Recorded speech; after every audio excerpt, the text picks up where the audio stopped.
only you.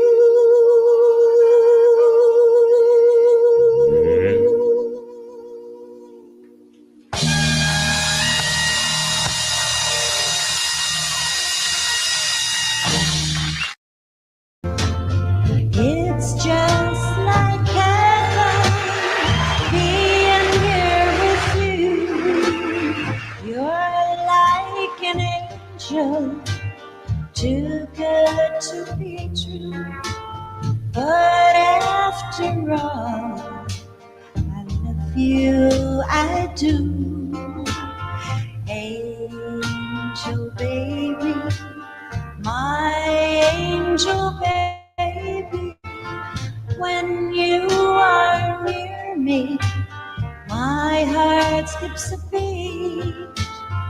I can hardly stand on my own 2 feet because I love you, I do.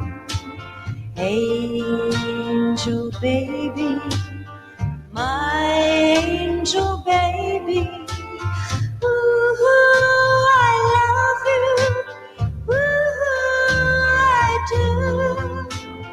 No one could love you like I do.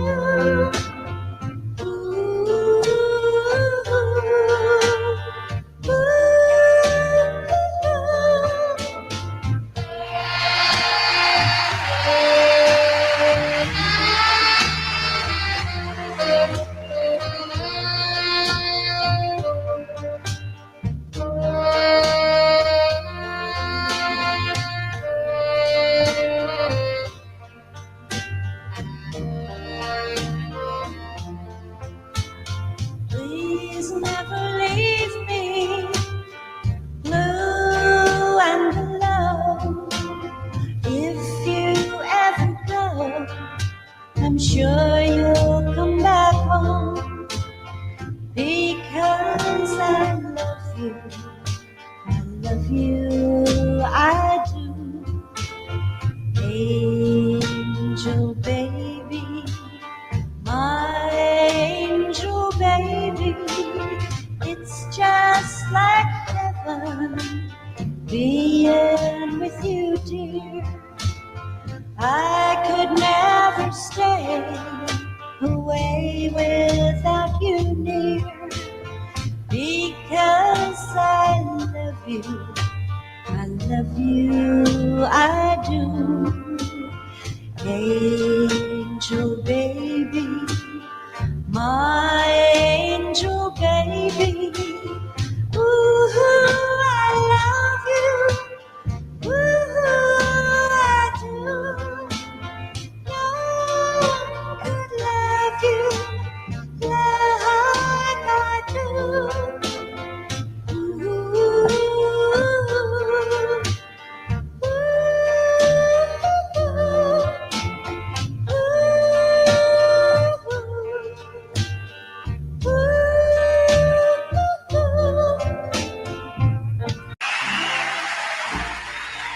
My love must be a kind of blind love. I can't see anyone but you.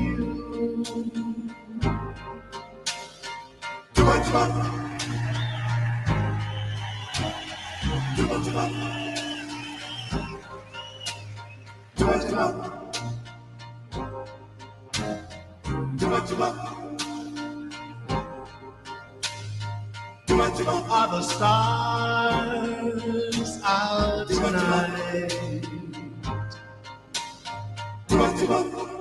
I don't know if it's cloudy or bright. I only have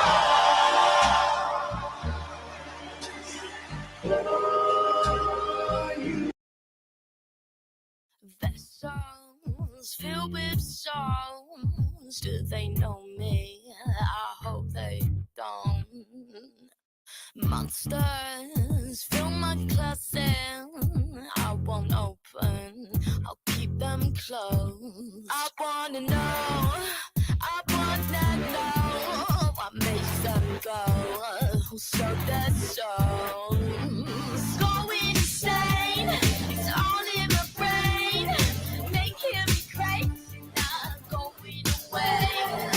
Going insane, oh what a shame. I know it's not easy, but making a change. Desperate for a way out from the inside, I have no doubt.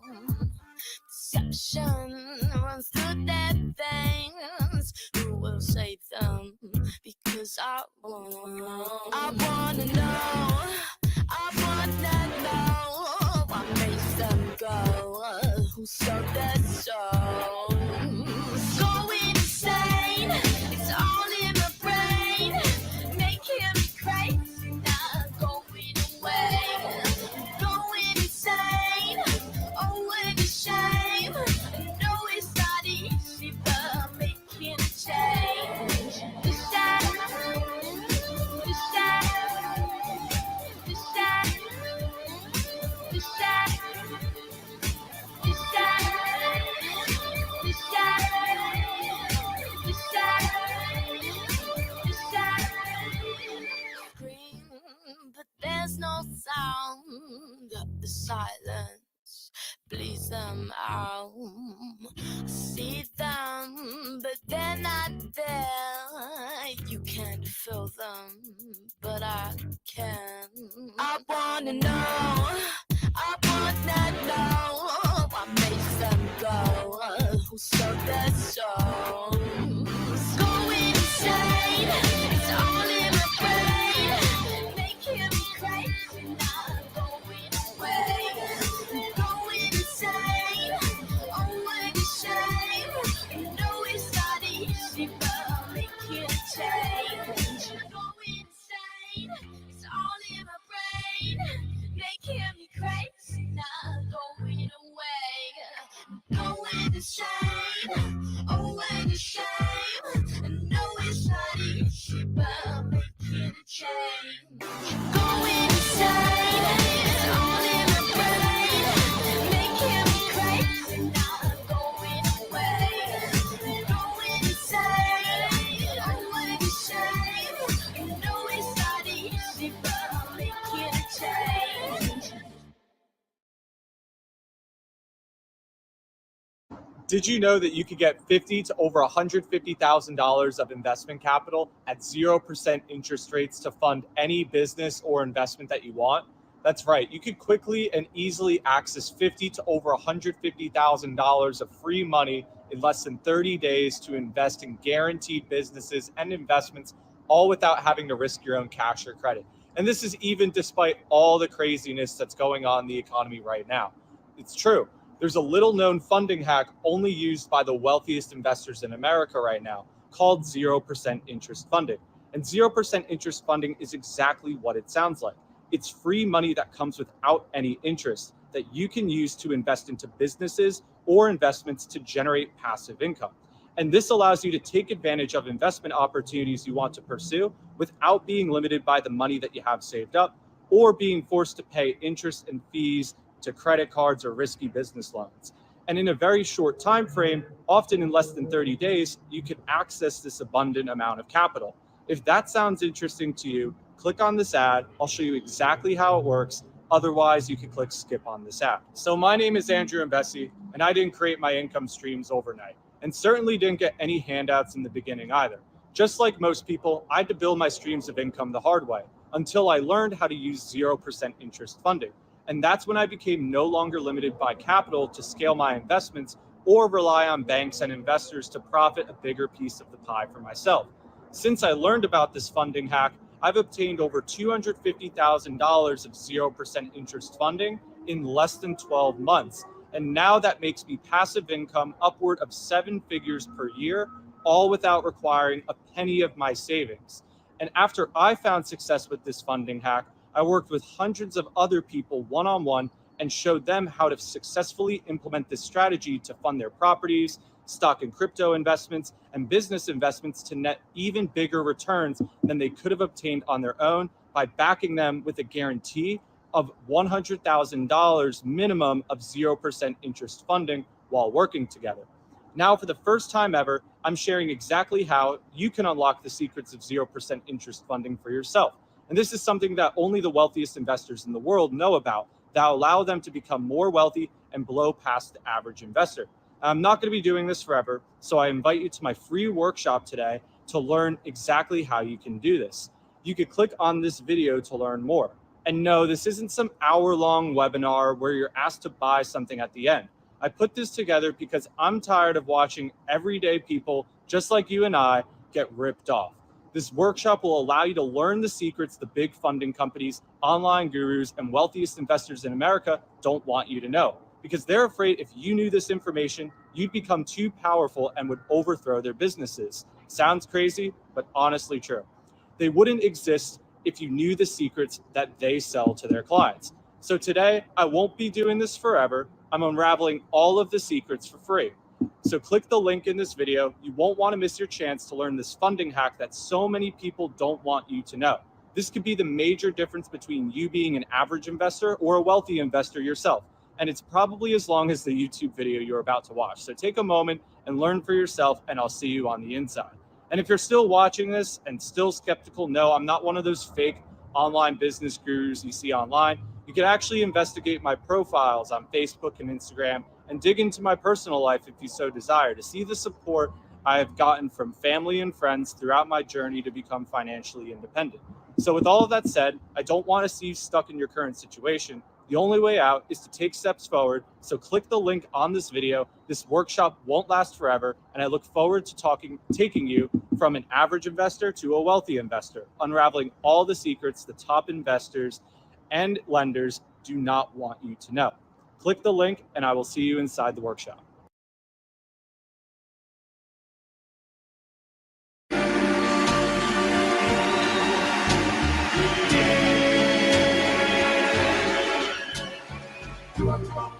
The moon may be high, but I can still think in the sky. I only have eyes for you.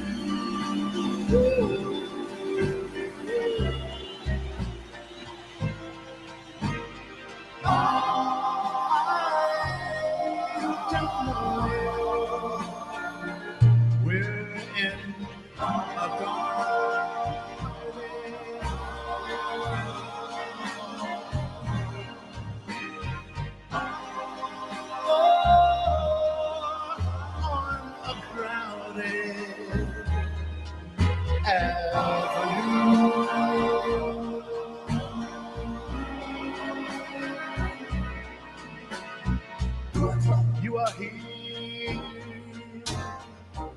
and so am I. Maybe millions of people go by, but they all disappear from you.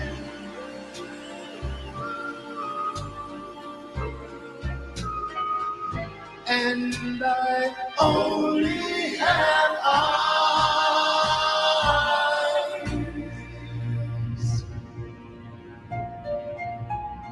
for you.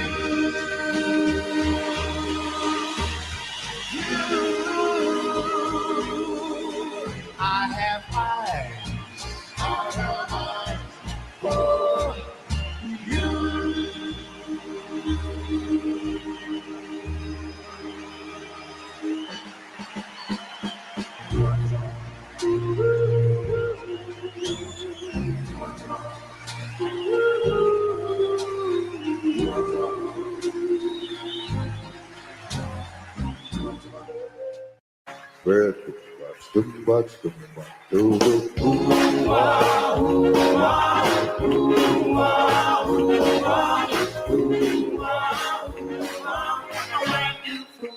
Falling in love, the way you sing, okay.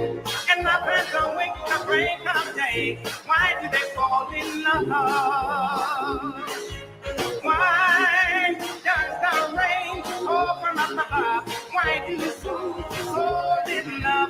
Why do they fall in love? Love is a losing game. Love can be a shame. I know I'm a fool, you see. For that a fool is me. Tell me why? Why?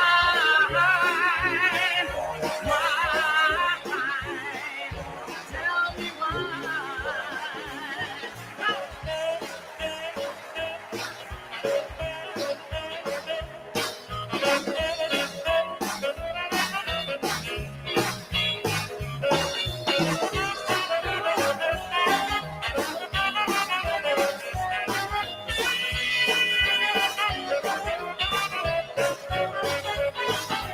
why do birds sing so gay?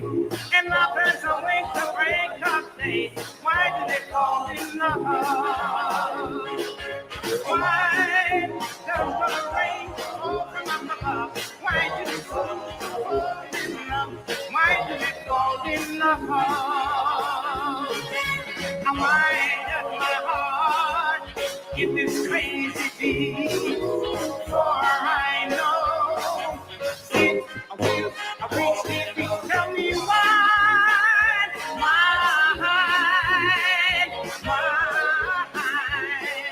Tell me why do fools fall in love?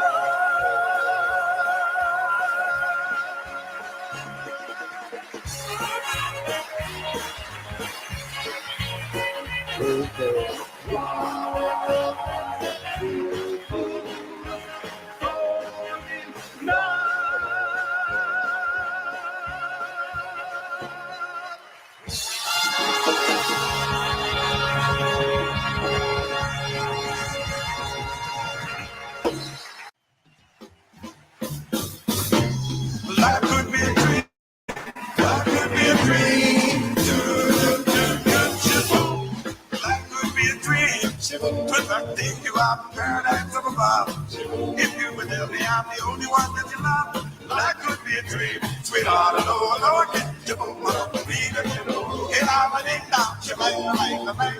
I'm hoping something whatever it will. Life could be a dream. If only all my friends' a dream would come true. If you would let me spend my whole life loving you, life could be a dream, sweetheart. Every time I look at you, something is on my mind. Most people have no clue that in 2023, the best way to make money on Amazon is not with physical products. It's Amazon's other company, Audible. Just this past month, I reached $8,000 in revenue, and I'm on track to reach $10,000 in revenue this month. Audible pays me $8,000 to $10,000 every single month in passive. If you do what I want you to, baby, we'll survive. Whoa, life could be a dream. Shaboom, if I could take you off the paradise of a club. Shaboom, tell me, darling, I'm the only one that you love. Life could be a dream. Sweetheart, Lord, again. Shaboom.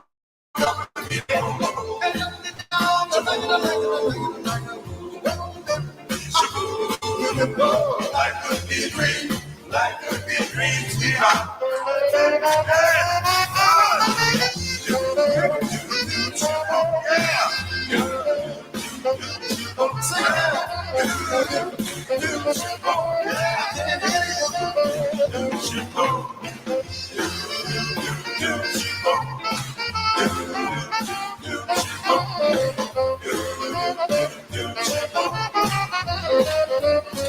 Oh, life could be a dream. Shaboom, if I could take you off the paradise of above. Shaboom, tell me, darling, I'm the only one that you love. Life could be a dream. Sweetheart, oh, yeah. Shaboom, I'm up with you.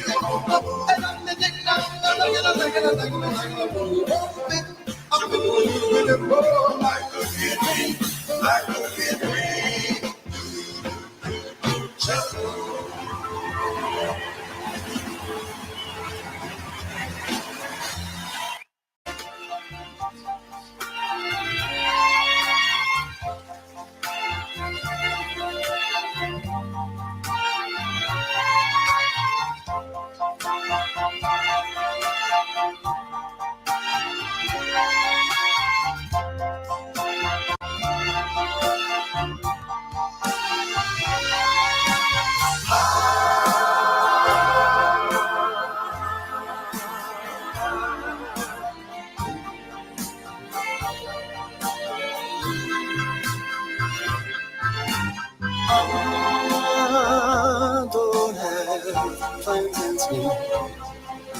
and I don't have hopes and dreams. I don't have anything since I don't have you. I don't have fond desire, and I don't have happy hours. I don't have anything since I don't have you. I don't have happiness, and I never will ever again. When you walked out on me in October, and he's been here since then. I have got to change.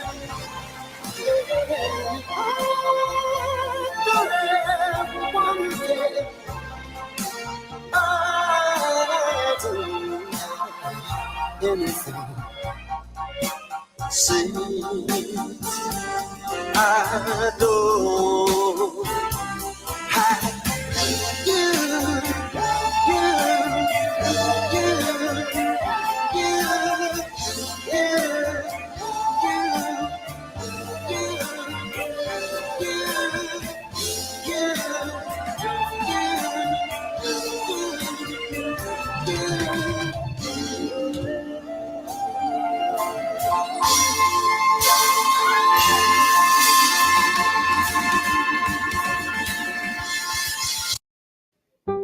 People say I'm the life of the party, 'cause I tell your story. Although I might be laughing loud and hearty when deep inside I'm blue. So take a good look at me. Yeah, sing it out, you sure sound good. Smile looks out of place. If you look closer, it's easy to trace the tracks of my tears. Woman, don't you know I need you? Yes, since you left me, if you see me with another girl, singing like I'm having fun. Although she may be cute, she's just a substitute. Ooh, baby, come, you're the permanent one. So take a good look at my face. See my smile looks out of place. If you look a little closer, it's easy to trace the tracks of my tears. Don't you know I need you?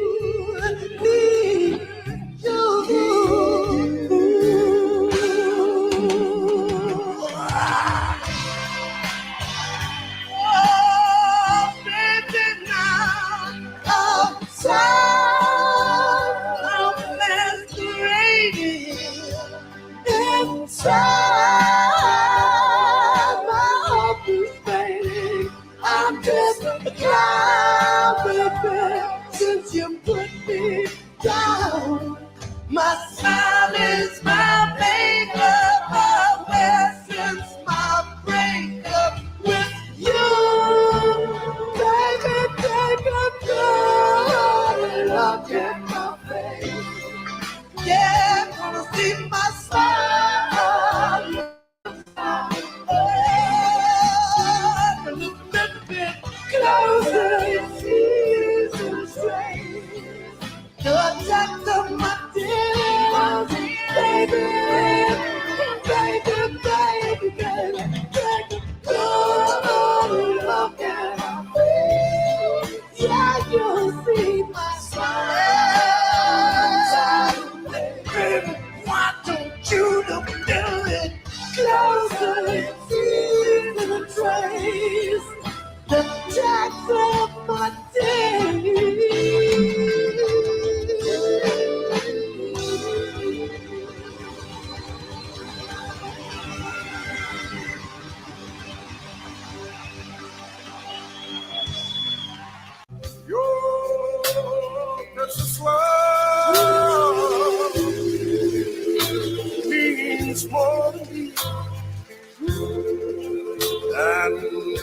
love could ever be. But when I wanted you, I was so lonely and so blue, for that's what love will do. And darling, oh, when I first realized that you were fooling me, and darling, they say that our love won't grow. I just want to tell them that they don't know. For as long as you're in love with me, that our love will grow wider, deeper than any sea. And the more the things that I want in this whole wide world is just for you to say that you'll be my girl, and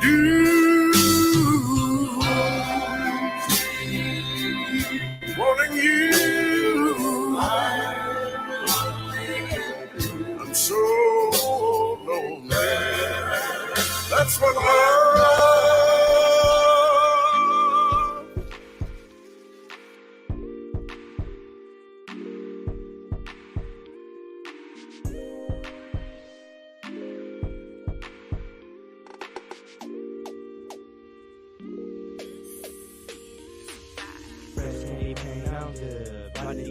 What's up? I'm on tonight, riding through those city lights. Fresh candy paint on the headed to a party. What's up? I'm on tonight, riding in those city lights. Pedal to the metal when I'm cutting through lanes. Bass on boom and to rattle the brain. English a hog and my status the same. Fresh outfit to compliment the paint. I'm on tonight and the party won't wait. Running through these lights at a NASCAR pace. Under city lights with some stunners on my face. I'm on tonight, feeling as fresh as my paint. Fresh candy paint on dubs, riding through your city, what's up? I'm on tonight, riding through those city lights. Fresh candy paint on dubs, headed to a party, what's up? I'm on tonight, vibing in those city lights. Fresh candy paint on dubs, sitting with a hottie up front. I'm on tonight, partying under city lights. Fresh candy paint on dubs, bumping on a bleed, yes sir. I'm on tonight, vibing under city lights. Arm out the window, asking Hottie her name. Offer her a ride and sit her next to me. Enjoy the city life, just don't OD. Caught up under city life, just like me. Headed to a party while she puffs on bleeds. Pull around the corner, see the party on the Ave. We party under city lights, dancing in the street. Doors open, tired, smoking speakers on bleed. Fresh candy paint on dubs, riding through your city, what's up? I'm on tonight, riding through those city lights. Fresh candy paint on dubs, headed to a party, what's up?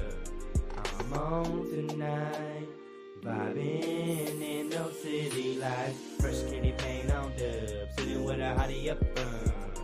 I'm on tonight, partying under city lights. Fresh candy paint on dubs, bumping on a bleed, yes sir. I'm on tonight, vibing under city lights. Dancing in the street with the car still rolling. Smelling like a skunk cause the bleed's still going. Under city lights till the sky turn morning. Speakers on boom till the lights stop blowing. We body rock till the cops patrolling. Jealous of the candy and the chrome that's showing. Fresh candy paint on dubs, flam boasting. I'm on tonight, leaving all my haters posted. Fresh candy paint on dubs, riding through your city, what's up?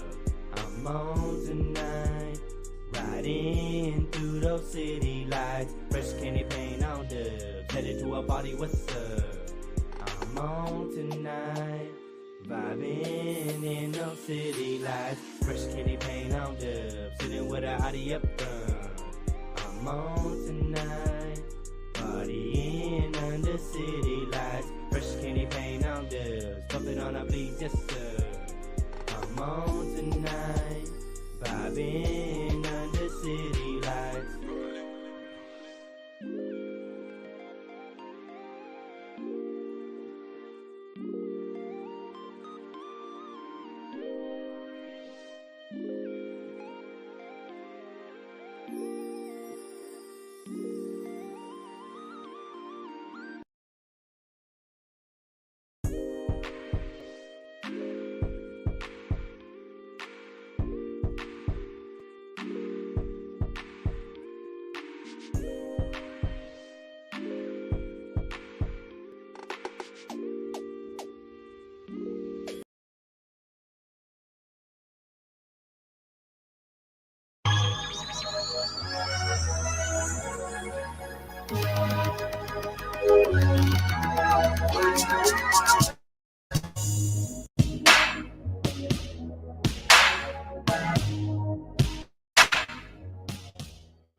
대박, 그거 하루대로?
Franklin said. All right, so before I begin the video, I wanted to remind everybody this information, well, this book that we've gone over, something Benjamin Franklin said that we need to really pay attention to, right? So the book is called Observations Concerning the Increase of Mankind, Peopling of Countries, by Benjamin Franklin. All right, Benjamin Franklin wrote this, all right? This is from 1755, all right? And we're on page 10 of this book. And this is what Benjamin Franklin says, point 24, which he's making, observations, right, he's given. Which leads me to add one remark, he says, that the number of purely white people in the world is proportionally very small. It's very small. You're the minority. All Africa is black or tawny. Asia chiefly tawny, all right, tawny, a darker complexion, right, not white. America, exclusive of the newcomers, holy soul. All right, what is that saying? America is what? Black or tawny, holy soul, except the new people, the newcomers. All right, Benjamin Franklin, you know. And in Europe, the Spaniards, Italians, French, Russians, Swedes are generally of what we call swarthy complexion. As are the Germans, so is the Germans. As are the Germans, so is the Germans. Just a quick reminder, we're here in the American Dictionary of the English language. All right. This is actually Webster's 1828 dictionary. All right, I got the official PDF. We're going to go all the way to the word Swarty. All right. And right here it says Swart. Right? Almost sounds like steward. Swart, steward, swart, steward. Now, would they get steward? Did it mean black or dark? What is swart? It says being of dark hue, moderately black, tawny, swarth. All right. Down here it says swart, to make tawny or brown.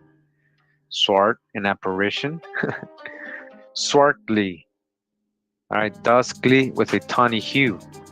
It says swartness, tawniness, a dusky or dark complexion. Dark complexion, right? Dark complexion. Swarty, being of a dark hue or dusky complexion. Tawny, in warm climates, the complexion of men is universally what? Swarty or what? Black in warm climates. Is there only warm climates in Africa? No, we have warm climates all over the world, right? The Moors, Spaniards, and Italians are more swarty than the French, Germans, and English. This says their swarty hosts would darken all our plains. Swarty. All right, black, as the swarty African, it says, right? As the swarty African. So the African is swarty, right? Swarty is a tawny color. Swartish, somewhat dark or tawny. Swarty, tawny. All right. So you get the picture, right? Swarty. So an African is swarty, right? Black. As are the Germans, so is the Germans. As are the Germans, so is the Germans. The Negro Question, Part 4, The Missing Link, by Lee Cummins. And he continues quoting Benjamin Franklin from this thing he wrote in 1751. And he says again, Benjamin Franklin, why should the Palatine Moors, Germans, be suffered to swarm into our settlements? He's like, why are these Moors, German Moors, coming over here? Why should we allow them to come over here? Now remember who was a so-called Palatine or German Moor? That was Abraham Lincoln's family. Through his father's side, they're black Germans. They were swarthy Germans. They were more Palatine Moors. All right, Abraham Lincoln. They will never adopt our customs any more than they can adopt our complexion, white skin. He says, all of Africa, Asia, and America except us are black. All right, America is what? Black. Russia, Italy, Spain, France, Swedes, and the Germans are black. The German tapestry of 1400 AD. All right, what this is showing these wild, pale-skinned people, wild, right? And they come in to invade this castle, which is filled with swarthy, dark-skinned, melanated people, all right, of dark complexion, all right, or so-called black Europeans in their castle, all right. You can look that up. All right, so I wanted to show you the actual tapestry zoomed in. All right, so like I was saying, I wasn't kidding. So it shows a bunch of pale-skinned people, right? Look like wild men. They got some kind of tattoos or whatever, and they're trying to invade this castle right here. All right, so you see, these are melanated people. You see their complexion? Look at that. Look how they're dressed. Look at that bow and arrow. Bow and arrow. Who has bow and arrows? All right, so you see up here in the windows. All right, you see down here, so you can see. See up here in the windows, you see? Dark complexion people, right? Swarthy Germans. This is in Germany. They're getting their castle invaded. All right, and there's people on the other side behind them too. So you see, they're over here hiding. He's fighting. They're over here fighting, trying to get him off. All right, look at it coming. Look who's coming. All right, so this is real history. This is from 1400 AD. You can't ignore this. So what happened to all these swarthy, so-called black Europeans? What happened to them? They just disappeared? They ended up in Africa and stuff? No. A lot of them were sent over here during the times of indentured servitude, going through this middle passage, being called Black Irish, Black Scots, Black Dutch. All right? Hope you understand a little bit more now.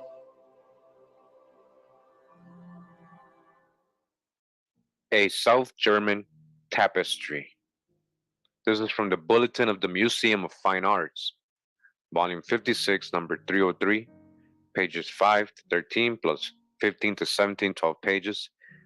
Again, Museum of Fine Arts in Boston. A South German tapestry. It is indeed a matter for congratulations that the first German tapestry, all right, the first German tapestry to be acquired for the museum should be an outstanding example of an important period in history of European tapestry weaving. The purchase of this tapestry, once a part of the Sigmaringen Hohenzollern collection, was made possible through a fund established by the bequest of Charles Potter Kling. Though precise dating of the tapestry from evidence now available is not possible, there are many reasons to believe that it was woven sometime during the last decade of the 14th century or the first decade of the 15th century, right? Historians know it's from that time period, okay? Might be even older. The subject of the tapestry, startlingly at variance with the subjects of other tapestries in the museum's collection, present an enticing iconographic puzzle. Beginning at the left-hand end of this long, narrow strip of tapestry, probably intended to hang above a row of benches, we follow the actions of strange bearded men, clothed in handsomely styled renderings of the traditional hairy covering of the mythological wild man. Armed with stones and branches, the wild men approach a moated castle defended by dusky Moors, dusky, dark complexion, so-called black Moors, dusky Moors, all right? So who is the wild man? And who is the ones in the castle? All right, pay attention. From the upper windows of the castle, the king and queen watch the approaching horde. The attackers, in contrast to the dark-skinned defenders, all right, again, in contrast to the dark-skinned defenders, are giants.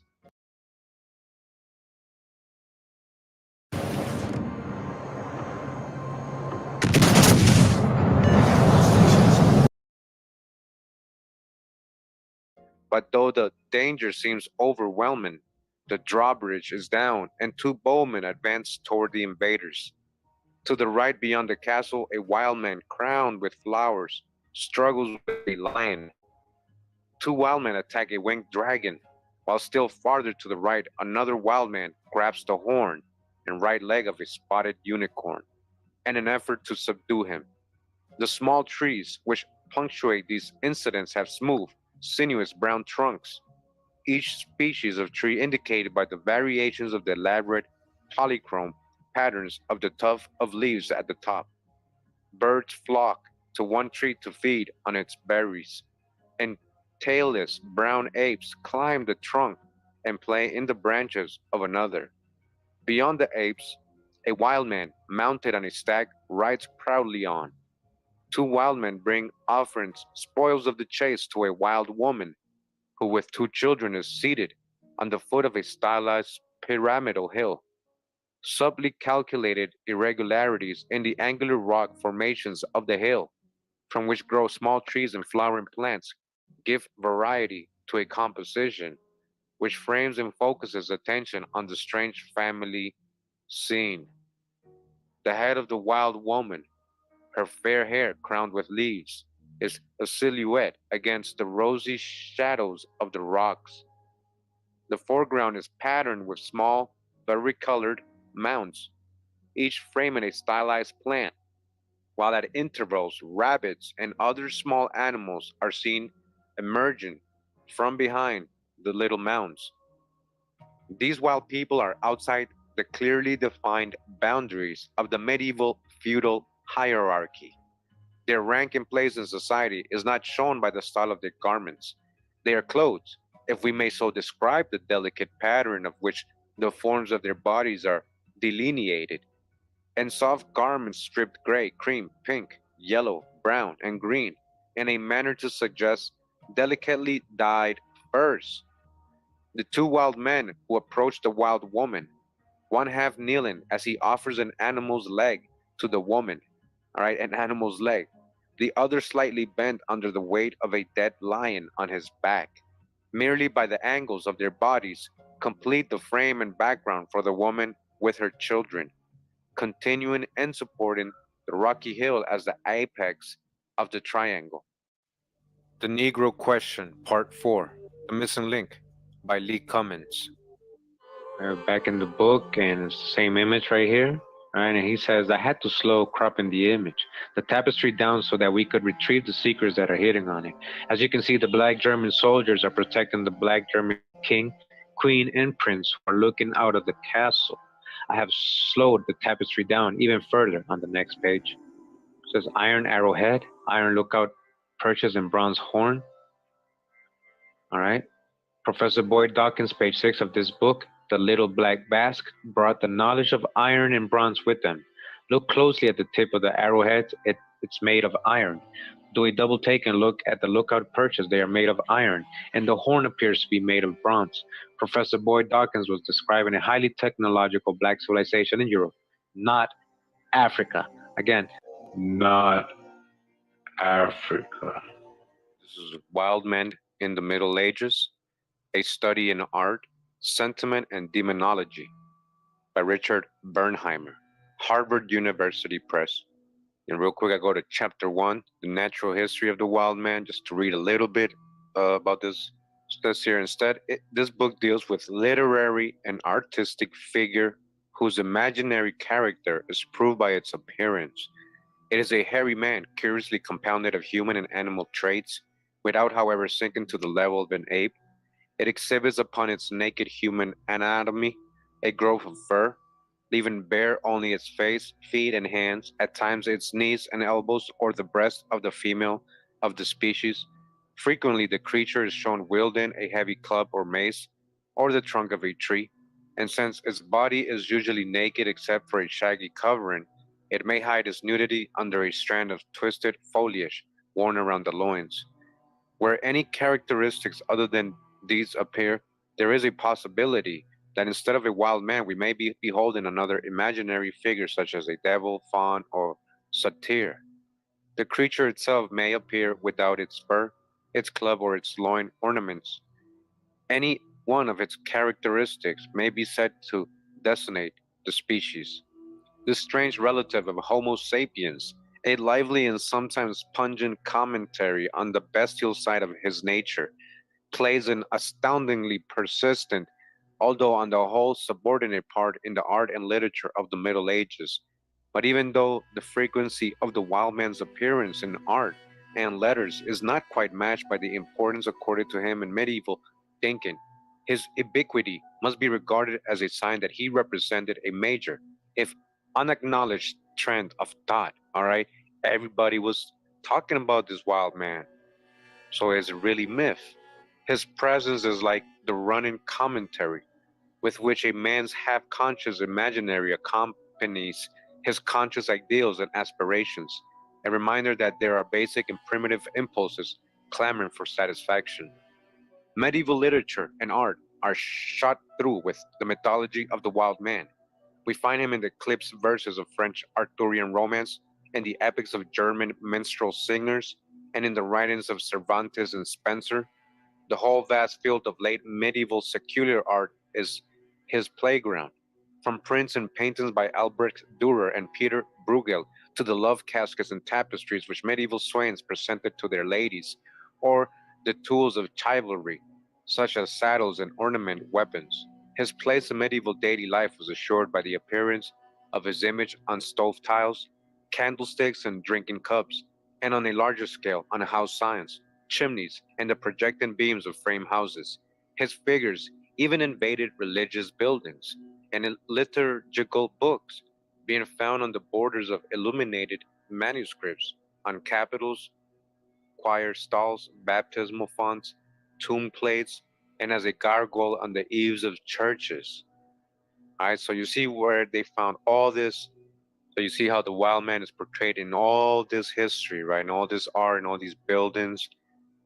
Is it more than just myth?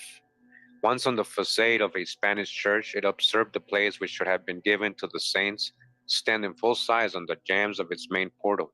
So great then was the ubiquity of the wild man in medieval life, and so wide his acceptance in art, that the question arises what function, individual and social, a figure such as this could have exerted, and what needs it could have satisfied within the framework of medieval civilization.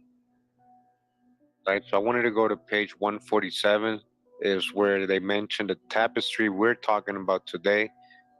And it says here, there are in one tapestry only hairy wild men assailing blackamoors, including a black king and queen, including a black king and a black queen.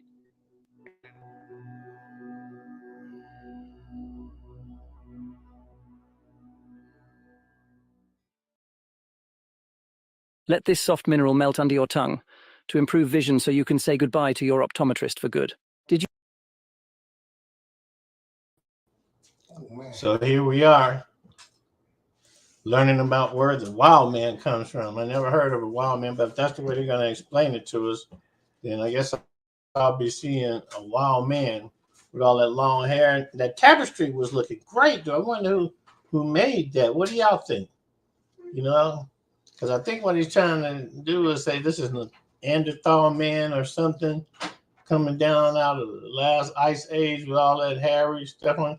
You know, but I'm gonna wait till somebody says definitively. I'm not gonna suppose that such a thing happened when I wasn't there, and I could have been told something that wasn't truly correct at the time I was told anything. So if you have any comments, hey, y'all just keep writing. You know, take some notes, speak up, drop me a line, see what I think. I want to know what y'all think.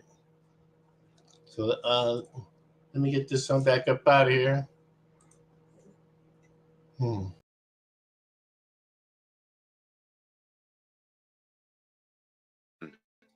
Medieval myth and symbolism.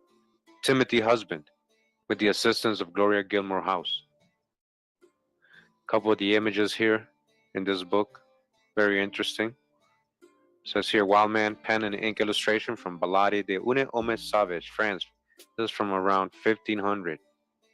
In the introduction of the book, it says here, thought to live in remote, mountainous, and forested regions, the wild man especially flourished in the wooded or alpine regions of the German-speaking lands, right? German, right where the tapestry was made, right? Showing these wild men in Germany trying to invade his black king and queen, such as the Harz, Fichtel, and Algo Mountains of Germany. That's where the legends have them, in these mountains of Germany. The Alpine regions of Carinthia and the Tyrol in Austria and Graubünden and Wallis in Switzerland.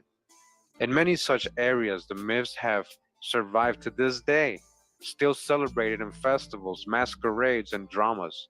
Not limited to these regions, however, the wild man myth thrived throughout Western and Central Europe. In these forests, the wild man was said to make his home in caves, rocky crags, dank burrows, hollows in tree trunks, and other rude places. Occasionally, he fashioned primitive hovels of branches and mud. An 11th century Hessian document refers to such an abode as a Wildero Wibu Hus, wild woman house. Toward the end of the 14th century, Heinrich von Hessler states in Die Apocalypse that the wild man lived only in places unfit for human habitation, in fens and woods, in water and in mountains, in caves and in bushes. All right, and it has all these other languages. Notions of the wild man habitat had changed little by the end of the 16th century, as Edmund Spencer's description, The Fairy Queen, indicates. Just want to go over this image right here before we continue. It says, Wild Man, detail of a manuscript illumination from the Luttrell Psalter, England, from 1335 to 1340. London, the British Library manuscript, all right? This is a photocopy from the 1300s, right? This is all over there, art. You know, how much of a myth is it? By every account, the wild man's behavior matched his primitive surroundings, strong enough to uproot trees. He was violent and aggressive, not only against wild animals, but also against his own kind. What does that sound like? His brutish, contentious nature expressed itself in a natural combativeness against which neither beast nor man was equal, though his club, and sometimes only his bare hands, was his only weapon. With his instinctive knowledge of the ways of wild beast, the wild man was skilled hunter, but in spite of his physical supremacy, shrank from contact with humans and frequently even with his own kind. Indeed, His inept social abilities apparently limited him to only that cooperative union required for procreation. Like in agriculture, he was forced to eke out a subsistence from hunting and gathering. Though taught to crawl around on all fours, he scratched tubers and roots from the ground, picked berries, and gnawed on verdure. When he killed game, he ate it completely raw. According to Chatrien de Troyes and Vain, by many accounts, the wild man also indulged in cannibalism. By the 16th century, this habit brought him into association with werewolves and other flesh eaters. Wild men were commonly thought to abduct children, but often only to fulfill parental instincts. Instances of wild folk substituting changelings for human children are also recorded. Although he was a hunter, the wild man was frequently hunted. Illustrations of the 14th century depict the wild man on all fours at bay, pursued by hounds and hunters on horseback. Incapable of speech, the wild man muttered only unintelligible sounds or none at all.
Drawn depiction, all right?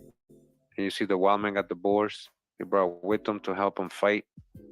Says Alexander in combat with wild men and beasts. Okay, Alexander. And of course, this is the one we're talking about today. This is the German tapestry, right? Showing the black king and queen with their people fighting off the wild man, the pale skinned wild man. All right. Says here, wild men storming the Moor's castle. Wild men storming who? The Moor's castle. Wild men storming the Moors, so-called Negro people in Germany, right? In a castle. And they're the wild men. This is the other part again of the tapestry we've already talked about. One of them's fighting the lion, the other one's fighting the dragon, and another one's fighting the unicorn. To me, the unicorn and the dragon is the same line. These are all the lineages, the Khans. Come on, the Drakons, the Amarus, and the Judas. What's going on? A wild woman. Look at this wild woman. She's pale skinned, wild woman with a unicorn. The wild woman with the dragon. And these are all like wild people. Hairy man right here. Two wild men and two pairs of lovers. And then Look at this wood carving. Hairy man, a wild man, it says. Some more paintings right here. The wild man. And look at this one right here. The wild man. Who's the wild man? The wild man. Look at this. On top of a castle, the wild man. And then they depicted King Kong. And more wild men and wild women with a coat of arms. Wild couple supporting the arms of the Grafschaft Kaiberg. Wild men. And wild men on top of the castle. On the wild men storming the Moor's castle and other scenes. Germany, Alsace, Strasbourg. About 1400, all right? Around 1400. Where is it located again? Boston Museum of Fine Arts. From left to right, 5 tall wild men covered with striped woolly body hair and armed with stones, sticks, clubs, and fronts attack a castle peopled with small Moors. 2 black defenders in long mantles, one on the near side of the moat and the other on the drawbridge, draw their bows against the aggressors.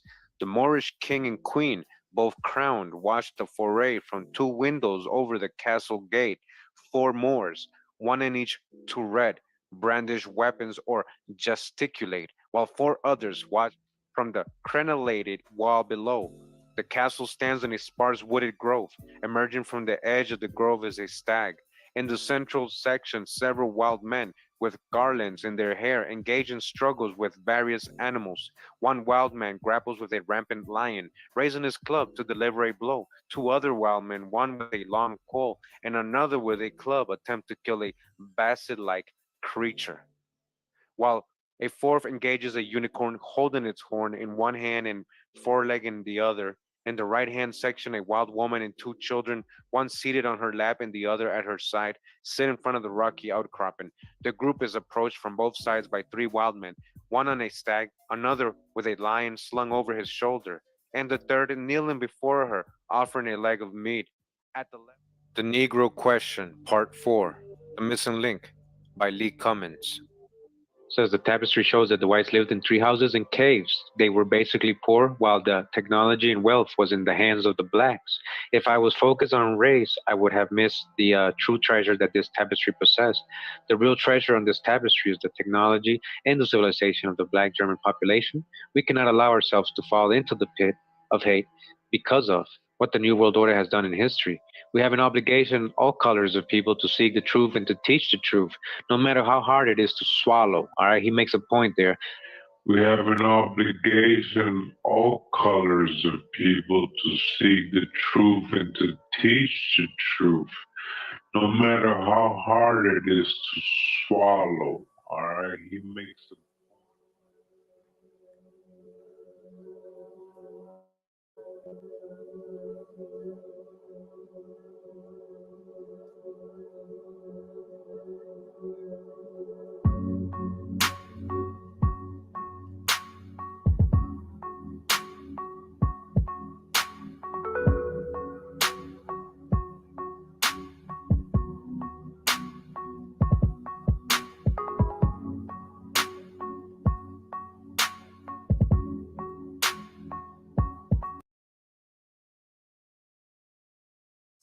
Most people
Slavery has existed in many different forms throughout history.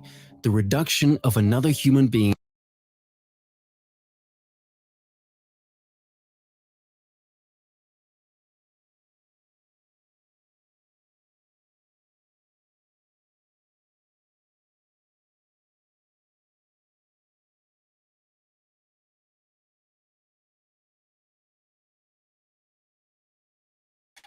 Well, that's what love will do.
Put them on stage, yeah.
If I touched, if I kissed, if I held you tight in the morning light, would you mind if I said how I felt to leave tonight? Again, 'cause I never ever felt this way in my heart before. Oh, love has found its way in my heart tonight. Yeah.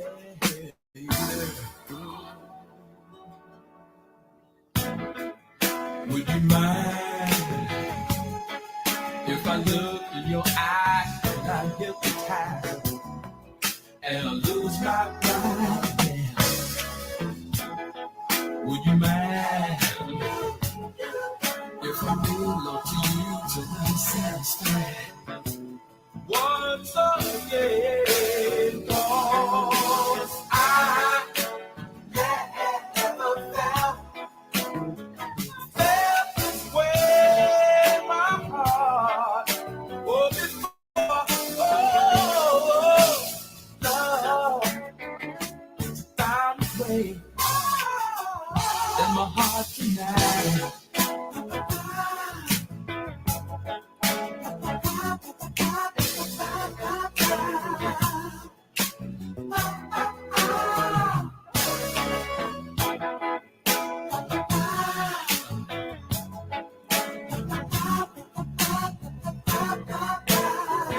Once again, 'cause I never ever felt this way in my heart before.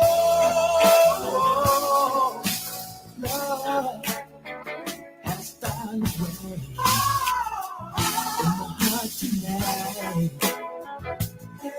Oh, Lord,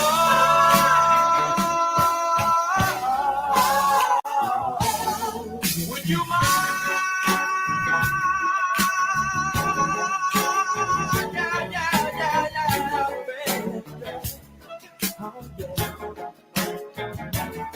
Would you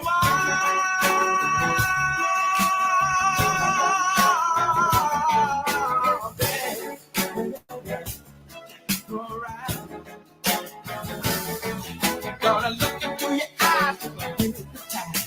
Make me feel your baby till I'm satisfied. Look into your eyes if I give it the time. Make me feel your baby till I'm satisfied. Look into your eyes, yeah.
Something in her eyes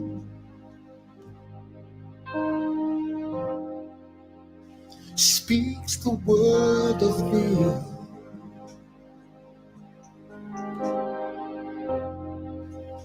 She caught me by surprise.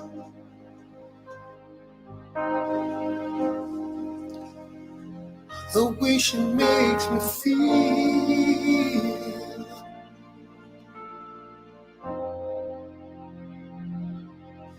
Something in her eyes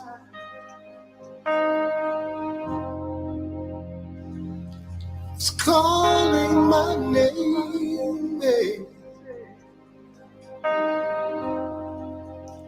I didn't realize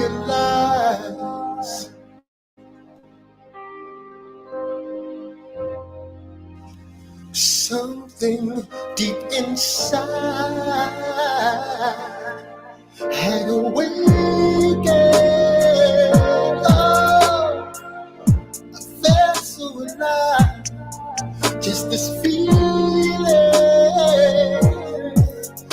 so deep inside, could be love.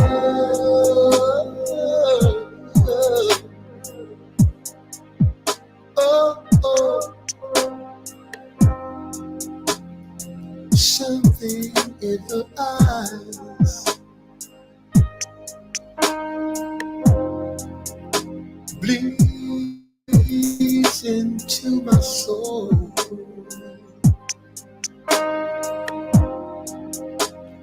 Share my pain.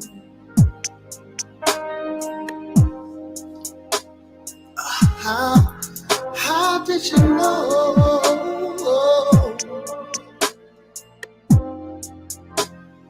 Something in her smile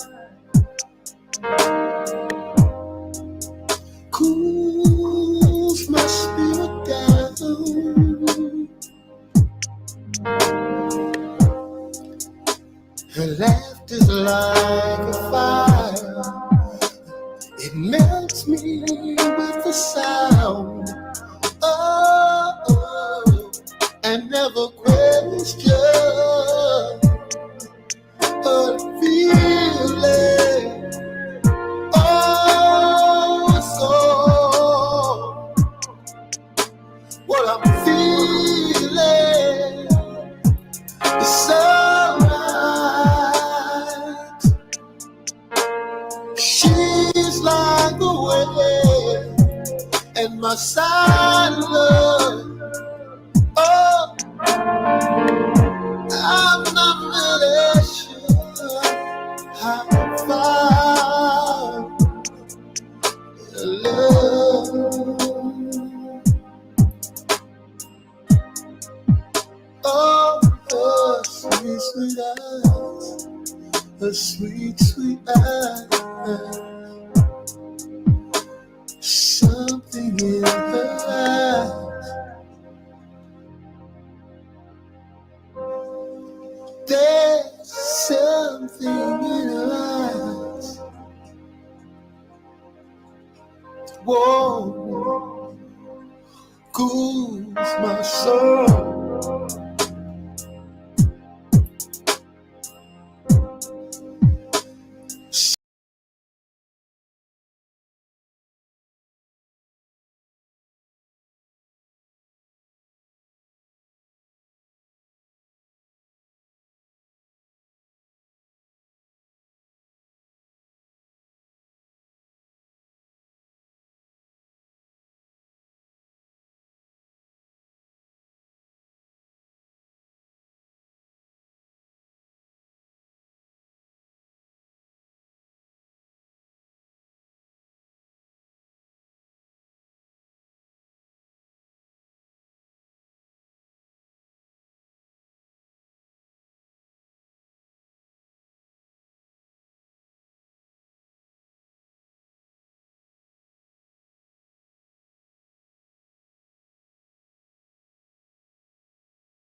So this is, again, this is not what I expected. Not at all what I expected. The argument being that white racial grammar was not born white supremacist. It became that way. So then the question becomes how and why? What led to that evolution? And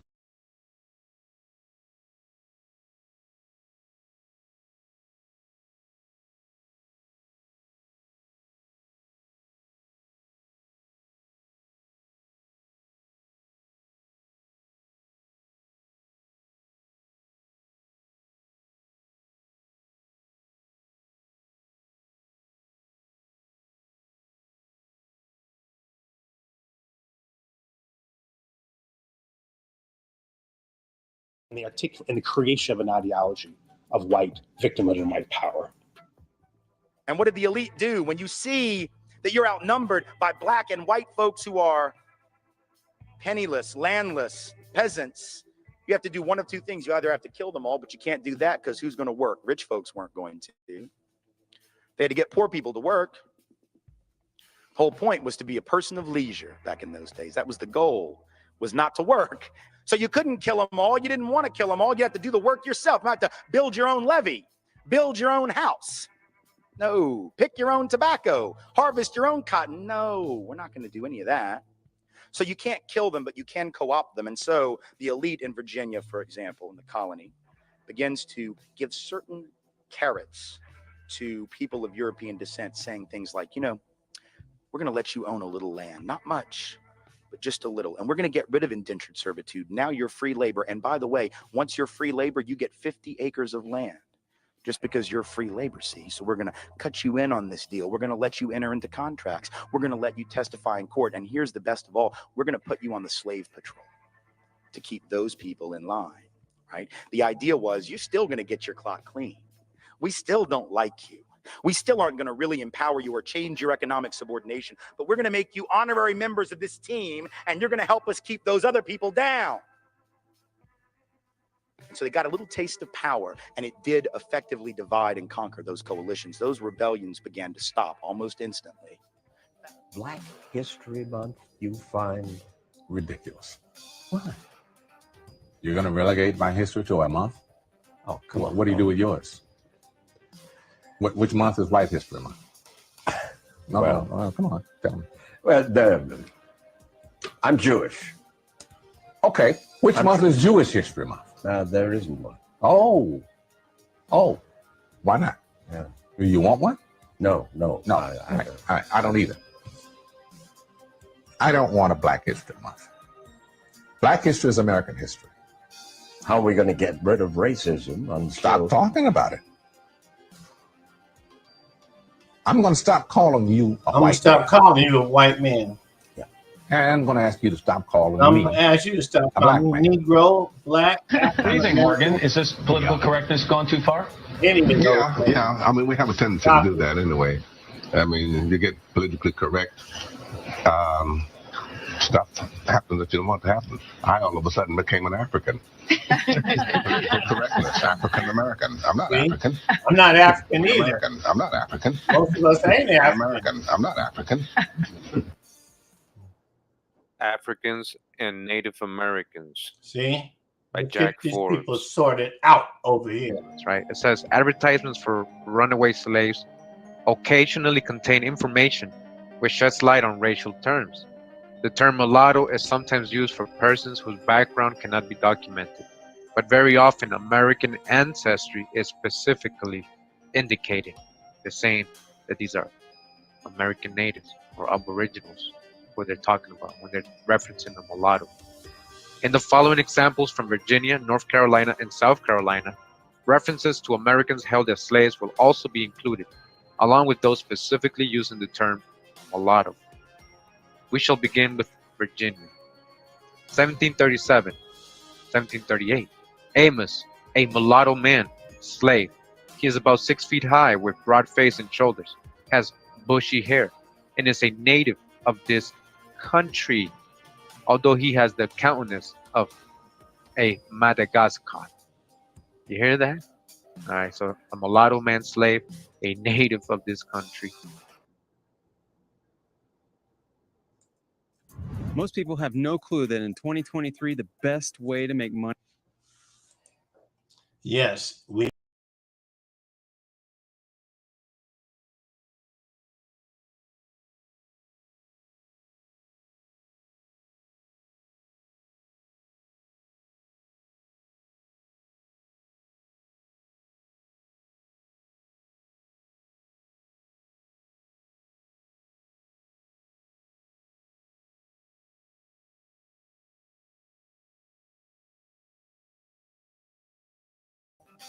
And just so you can see that these advertisements are not fake, I want to show you some real ones. So it says here, $10 reward ran away from her subscriber on the 15th instant, a Negro girl.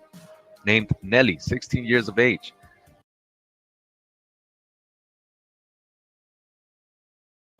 Stout built, rather short, yellow complexion. Again, yellow complexion. Who was called the Yellow Man? Yellow complexion, long Indian hair, curled before hold, but rather down looking. All right, Amy Cheston. This is 1909. This is from the Johns Hopkins University Studies in Historical and Political Science by Herbert B. Adams. He's the editor. It says History and Past Politics and Politics of Present History. Freeman. 14th series says the fourth and the fifth, Slavery and Servitude in the Colony of North Carolina by John Spencer Bassett, PhD, Professor of History and Political Science in Trinity College, North Carolina. And this is back from 1896 by the John Hopkins Press, all right? 1896. Continuing the book, it says, in the early period of North Carolina, there was continual complaint that people harbored runaway servants, all right? Runaway servants. Governor Nicholson made the charge in 1691, and Edward Randolph, Surveyor General, repeated the charge in 1696.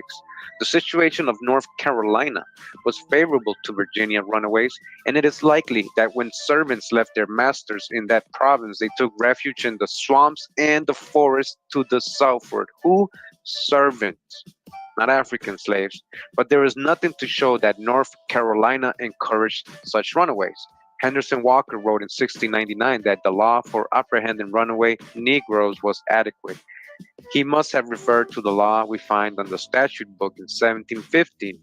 By that law, we learn that any Christian servant who ran away from his master should, on being captured, be compelled to serve above his regular period of servitude, double the time he was away, and in addition, such longer time as the court should deem sufficient to repay the master for whatever damage he may have sustained. This provision was incorporated in the law of 1741.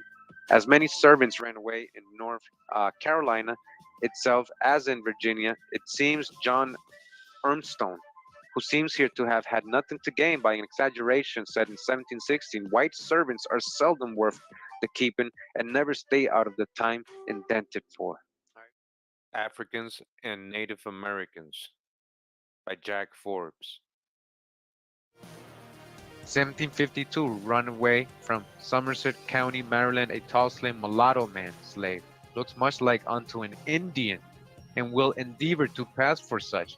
Had with him a stripped Indian match coat. You hear that? So they're saying that this mulatto man looks much like unto an Indian. He looks very much like an Indian, and will try to pass like one. He is one. Hear what he's saying? Because if they classify him as an Indian, then he wouldn't be able to enslave him. But as a Negro, since that became almost synonymous with slave, then if you see him as a Negro, then it's okay for him to enslave him, and he has the right to write in his mind, right? 1772, ran away a dark mulatto man, slave named Manuel, about 5 feet 9 inches high, 30 years of age, and has bushy hair. He has been used to go by water, has much the appearance of a sailor, and is a tolerably good shoemaker. He was born in the Spanish West Indies, speaks Spanish fluently. Butte County, North Carolina, March 20, 1775. Runaway from the subscriber, a slave of the Indian breed, a slave of the Indian breed, a tall, slim-made fellow with long, straight black hair, about 23 years of age. In the book, Redemptioners and Indentured Servants in the Colony and Commonwealth of Pennsylvania, by Carl Frederick Geiser from 1901. And this is chapter 8. All right, the Runaways is like around page 89. The Runaways, right? So we thought it was always African slaves running away, but the white slaves did this actually a lot. The indentured servants and white slaves did this a lot. Question of runaway servants seemed to have been one of the most difficult with which the authorities and masters had to deal. The Pennsylvania newspapers of the time devoted no small amount of space to notices of runaways, so the newspapers at that time were full of these runaway ads. It is difficult to find a single issue of the packet or gazette during the period in which the system was in full force. that does not contain several notices, and sometimes over a column is devoted to these advertisements.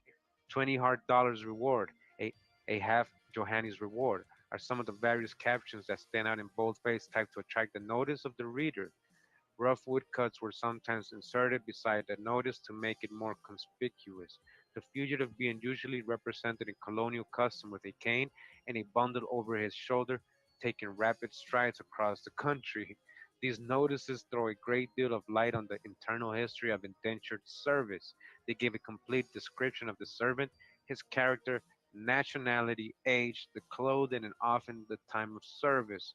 As the return of the servant depended largely upon the accuracy of the description, it is an invaluable source from which a perfect picture of the dress, manner, and character of at least a part of the servant class may be derived. A single example from the Pennsylvania Gazette on May 9, 1751, may here serve as a characteristic illustration.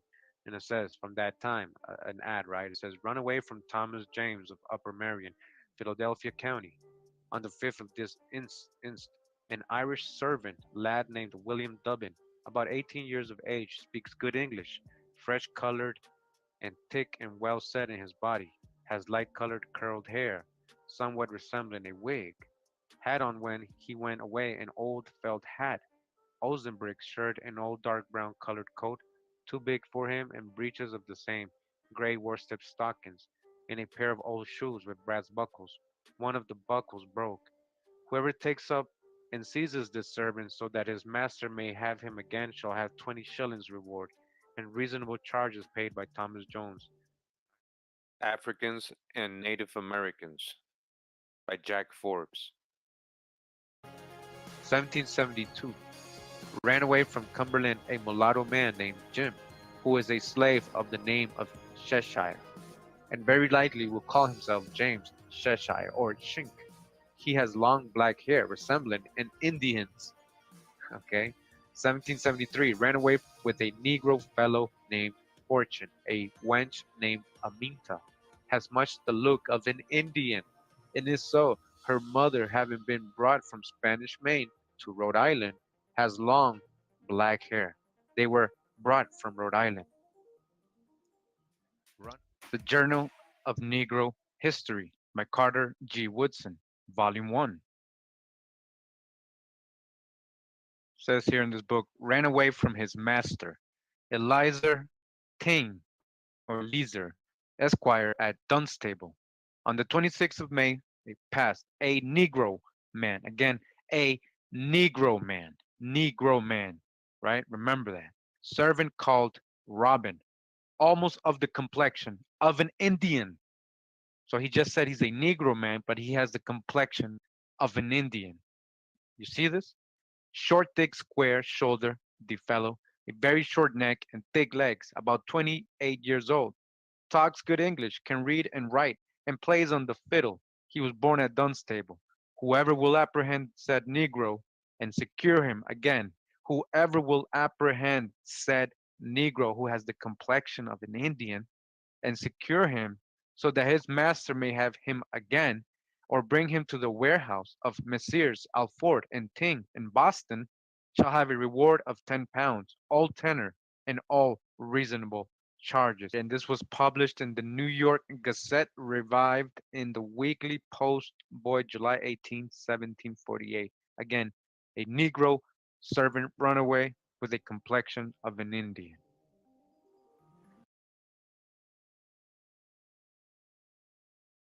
I'm going to make a bold statement and say that doing a TEDx talk is going to be the most transformative.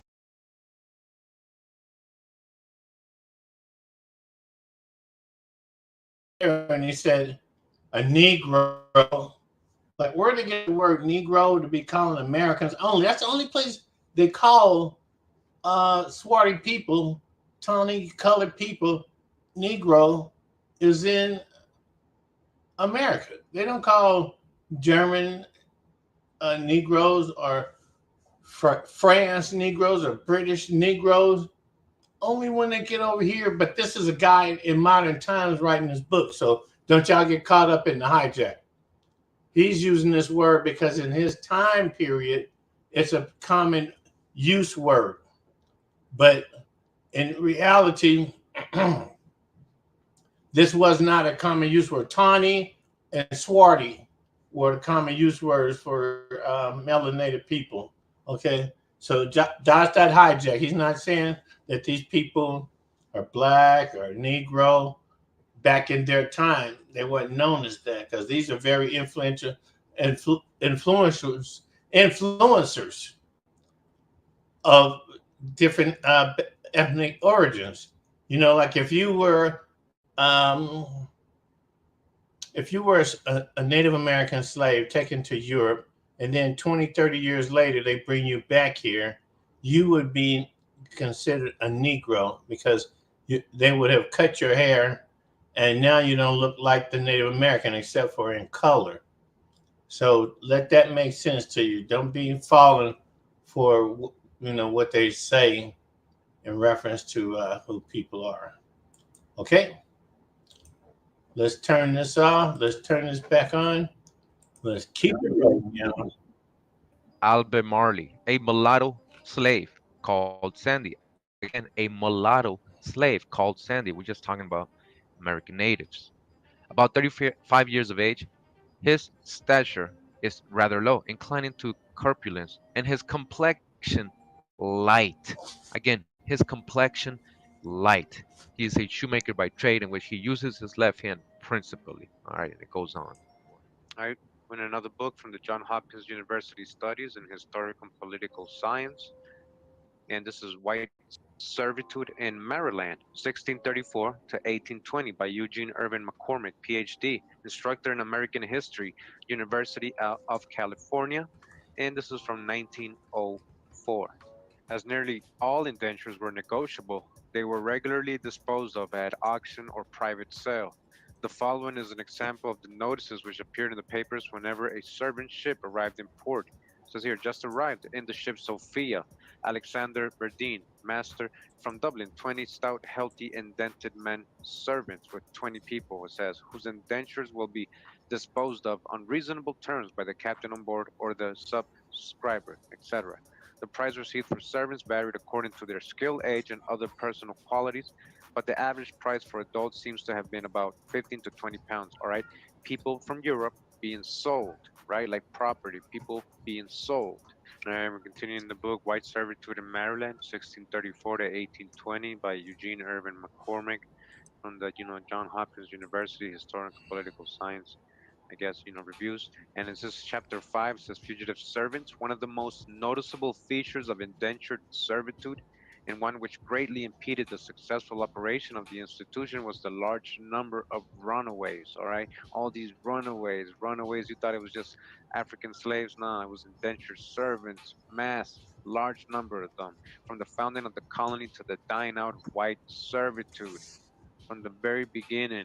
In the first half of the 19th century, there's abundant evidence that large numbers of servants deserted the service of their masters, and their apprehension was one of the most serious problems with which the planters had to deal. These slave catchers, who were they going after? Really, indentured servants. When we consider the class of persons who made up the servant body and the conditions under which they were very often entered into servitude, we need not be surprised at the great number of fugitives. But on the contrary, we find ourselves wondering why there were not more.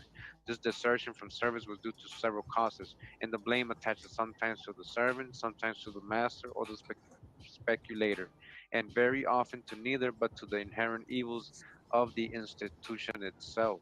Often the servant, which when captured, gave as his reasons for running away that his master did not provide sufficient food and clothing or had treated him cruelly. Investigation sometimes proved this to be the case, at other times it was found to be only an excuse. Another class of servants ran away as soon as they discovered the deception that had been practiced upon them by the contractors who had induced them to come to America. They had been led to believe by accounts published in such tracts as Alsop's Character of the Province of Maryland, and from the stories of wealth, ease, and luxury told them by agents whose business it was to drum up recruits for transportation, that the life of a servant was an easy one, and that it was a stepping stone to fame and fortune. So this is the thing they were selling. Remember, they were going around with brochures over there. You remember the past videos? We were talking about this a lot. They were going out there recruiting people, recruiting by the thousands the American dream. Says these agents or crimps, writes Edis, who had often seen their advertisements in London, represent the advantages to be obtained in America, in colors so alluring that it is almost impossible to resist their artifices. Many of these immigrants had no intention of binding themselves to servitude, but were led by the agents to believe that laborers were so eagerly sought after and wages so high that they might, by hiring for a short time to some planter, pay back the passage money and go free. Outside of the convict class, by far the largest number of runaway came from the ranks of the outcasts and ne'er-do-wells from the cities of England and Ireland. All right, these outcasts, many of them fleeing from justice or suffering from the pangs of hunger, were attracted by the glowing accounts given by the agents and eagerly accepted this method of reaching the land of gold. They were induced, they were forced, they were kind of like schemed into coming over here and putting themselves in an indenture. It is not all at all likely that these persons had any intention of fulfilling the conditions of the indenture and thought only of the free transportation to America. So a lot of these dudes are like, yeah, but when I get over there, first thing I'm doing is I'm running away, I'm escaping. I ain't working for 7 years. These and the convicts became the professional runaways. All right, the convicts and all these outcasts. These were the runaways, not no African slaves. You understand what we're reading here? Like this is in Maryland, but this happened in the mass scale all over all these states where they had indentured servants. These same type of indentured servants to convicts and these outcasted people from Europe. From the publication of the first newspaper in Maryland till long after the Revolution, it is difficult to find a number whose columns do not contain from 1 to 10 advertisements for runaway servants. All right, we've seen a lot of examples of that already, right? All these newspapers during those times filled with runaway ads of servants, and a lot of them being described as what? Swarty or dark complexioned, and they're like Irish, Scot, English, all this stuff, right? And it is apparent from the description given that they usually belong to this class. I have counted as many as 16 of these notices in a single issue of the Maryland Gazette from August 9, 1753. Go look it up. These advertisements for runaways throw much light upon various phases of servitude. Speedy apprehension depended to a great degree on the accuracy of description of the person, his mannerisms, his clothing, his nationality, and other details which can be found in no other. So these advertisements show that by far the greatest number of fugitives were Irish, and next in order came the English. Now remember, when they're talking about all these Irish people, before these so-called Irish were being sent over to Americas, to the colonies in West Indies and the colonies in North America or South America. Basically, there was a lot of other Europeans that were being outcasted in their own countries or their own homelands or wherever they were settled and being basically put in Ireland too. All these outcasts from Germany, from France, Scotland, England, they were sending them to Ireland. And then from there, they would send them over here. So a lot of them came in as Irish, but they might have been from other countries, is what I'm trying to say. Because undoubtedly many of the working class whites, the descendants of working class whites in America, are therefore descendants of white slavery. Absolutely, and especially in Appalachia, where you had the phenomenon of the so-called border Southern whites, the whites who peopled West Virginia, Tennessee, and Kentucky. People like Andrew Johnson, who became a president of the United States. He was vice president under Lincoln. Andrew Johnson had been an indentured servant. He was an apprentice tailor. He was treated brutally. He ran away. I don't consider him a white slave in the technical sense, because by that period in America's history, it had moved into, as a mass phenomenon, into something that was more a temporary bondage. However, nevertheless, you did have the fact that a reward was posted for him. For a president of the United States as a young man, a reward was posted, a wanted poster was issued, and he had to flee the state of Tennessee. Africans and Native Americans by Jack Forbes. Are you guys seeing the difference? Are you seeing that when they break like that, they're referring to looking alike? Can you believe that? Yeah, we believe that because it's what it's all about. It's a looking alike. Look, swarty people from all over the world look like one people depending on what you are familiar 1773, with. ran away from Amelia County a Negro man of the name of Tom, of yellowish complexion, much the appearance of an Indian. His hair is of different kind from that of a Negro's, rather more of the Indian's, but partaken of both, with tuft short. He frequently ties behind. You hear what he's describing? And it says here on the top, very expensive, says $100 reward. Ran away from the subscriber on the 16th instant, a Negro boy named George Stewart, a slave for life. The said boy is about 20 years of age, 5 feet in height, of a bright mulatto color. We know what that means. We've already read about how they were classifying a lot of the Indians as bright Yeah. mulatto color. Had on when he left a pair of blue mixed pants, black foot coat, black hat, and course shoes. On the bottom it says run away from the subscriber at New Richmond in the district of Gaspee on Saturday the 29th of April. A Negro man named Jack or Isaac, who calls himself Charles sometimes. He is about 5 feet 8 or 10 inches high, speaks good English and some broken French and Mi'kmaq. He speaks Mi'kmaq. He probably is a Mi'kmaq. It's called Levelers and Fugitive Runaway advertisements and the contrasts in political economies of mid 18th century Massachusetts and Pennsylvania by Barry Levi, University of Massachusetts, Amherst. Continuing, many old white servants had families that had been developed and grown in servitude. All right? Many white servants had families that had been what? Grown all their lives in what? Servitude. In this one regard, they were similar to black, so called black people, Indian, and other colored slaves. So, no different than the so called Negro, right? No different. Of course, some old white runaway families crossed racial lines. In short, Pennsylvania, New Jersey, and Delaware clearly had a large group of permanently servile whites. All right, permanently servile whites, permanent. It wasn't just so called black people being treated as chattel for life. People who lived their lives in servitude and who developed families likely to stay in servitude. Talking about white people here. And you know why they're saying white? Because these are all European indentured servants, so they gotta say white. Yeah, But we so don't know Dr. that all. Hijack, he's still Many talking about white children mulatto in people, but they're Pennsylvania from grew up in Europe. servile You call them families. white. When Thomas Johnston, aged 30, ran from Thomas Ogle of Newcastle County, Delaware, in 1751, he took his wife, a little boy, about 4 or 5 years of age, with him.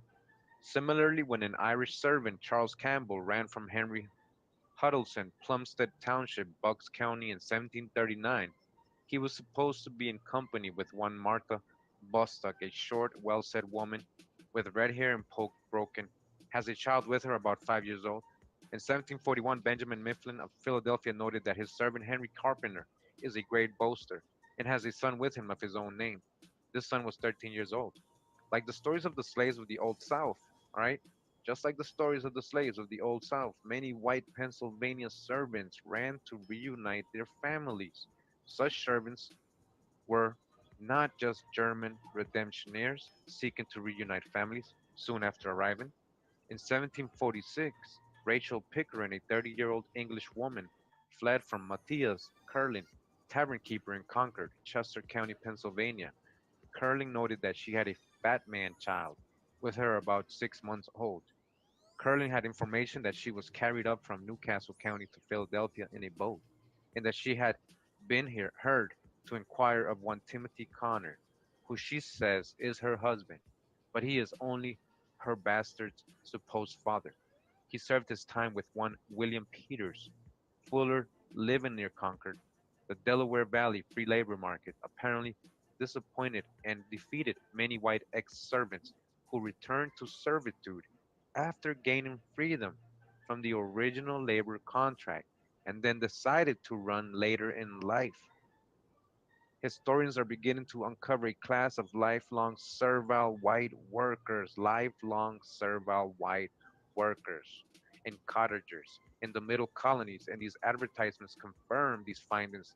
All right, these advertisements, these are recorded history. It confirms these findings and this unusual and depressing feature of the middle colonies labor system.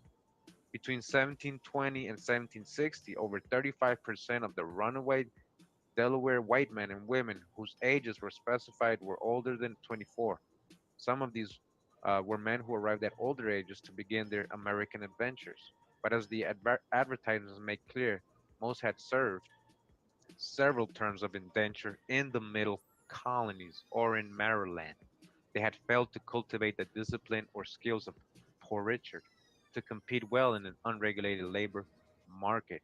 Some fell into debt or had to sell themselves into servitude contracts again to eat. All right, so it seems like a lot of these people didn't just, after their indenture was over, 7 years was over, they didn't just go get a farm and were Mhm. successful. A lot of them didn't even have nothing to come up with, like they didn't manage it right. They got broke, they spent their money, they invested it wrong, something happened, they got robbed, whatever. They had to sell themselves again into indenture so they can live, so they wouldn't starve and stuff, right? Pennsylvania welfare system and its economy rested on the sale as servants of the poorly behaved, undisciplined, and needy, if sometimes highly skilled men and women. Such as welfare system by white enslavement did not exist in New England, where the white poor were nurtured into independence, sometimes harshly, in a town setting. All right, continuing this book, and right here it talks about, how the runaways would do different things to escape and change their clothing and everything, so they would brand them, right? So it says here, in retaliation, Pennsylvania masters used tattoos to keep servants from simply shedding their clothes and thereby their historical identities. In all the New England and advertisements, not a single white runaway sported a tattoo. However, some 50 Pennsylvania white runaways had tattoos or brands imprinted on their bodies by their masters or merchant suppliers in order to deter escapes and aid in recaptures. Many servants, particularly from Quaker districts, had the initials of their names tattooed with gunpowder on their hands, usually the left hand near the thumb. Gunpowder tattoos were created by etching or cutting the skin with a needle and plugging the wounded skin with gunpowder. The burning procedure was not intensely painful, or so it is said. For example, Joseph Britton of Crosswick, New Jersey, reported that his runaway servant John Henry had J.H. picked with gunpowder on one of his hands. Oh, that's what they mean, that they were branded. Masters tattooed women as well. Abraham Shelley of Philadelphia reported that his Irish runaway, Eleanor Kavanagh, alias Plunkett, aged 35, had EP and blue wrote in gunpowder on the back of her left hand. She is a good spinner. All right, so that was the code. The gunpowder was basically the tattoo, the brand they were putting on them. There's 600,000 houses across the country right now that are underwater or behind. Yeah, wait a minute, puzzle. These people are being treated in accordance with fair use. You know, they were captured. They were defeated enemy. They were just lonely people that lived in the city and hoped that the city would take care of them. And then here the city tosses them out, throws them to Ireland, to the island prison they called it, or once the British started developing their 13 colonies here in the United States, they started wanting indigent servants over here to do hard labor work and with low treatment. So in other words, the best way to keep you under control was to treat you like you was nothing. That's how it went. That's how it went over there, is to be treated like nothing. So they're still like being in prison now. Native Americans by Jack Forbes. 1753, ran away a mulatto girl of the Indian breed named Nancy, about 18 or 19 years old, has long black hair. Again, ran away I a know, mulatto girl Puzzle. of the Indian This is breed the hard part for me named too. Nancy, has long black hair. 1761, You know, ran away the a truth mulatto wench named ain't much Betty. better She than is the short and lie square, was. made, has That's short probably why they Indian created hair. the lie, Indian hair is because well the known truth in is Charleston. so devastating. Says here, run away from the subscriber. The beginning of October last, a lusty, well-set mulatto man, man named Solomon, Hebrew name Haynes, about 5 feet to 10 inches high, a very crafty fellow, intends to change his name, understands the water very well, and is exceedingly good pilot. 1771. And also, Ranaway, a also young keep in mulatto mind when or they say musty white, wench they're named referring Mary, to well known Europeans at over here in Ashford River, America where she that formerly were lived, still was funny enticed away and by her swarthy mother, people. an They're just Indian wench servants named now. Sarah, who So lives at Stono they Plantation. stay in white servants, but these 1773, are ran away, a European Negro servants man that named are Nero, still and a mulatto funny or and half mulatto. Indian man named Frank, well made, about 19 or 20 years old. So you see how many Indians are listed as slaves. Oh, we got a runaway ad.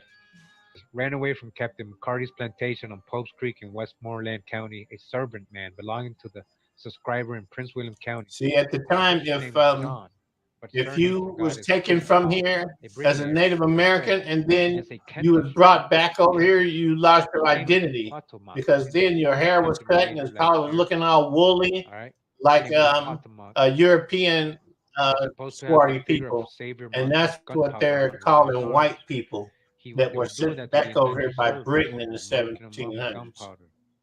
He went away about 20th of April last in company with 3 other servants. Richard Martin is a middle-sized man, fresh-colored, about 22 years of age, and is a sailor.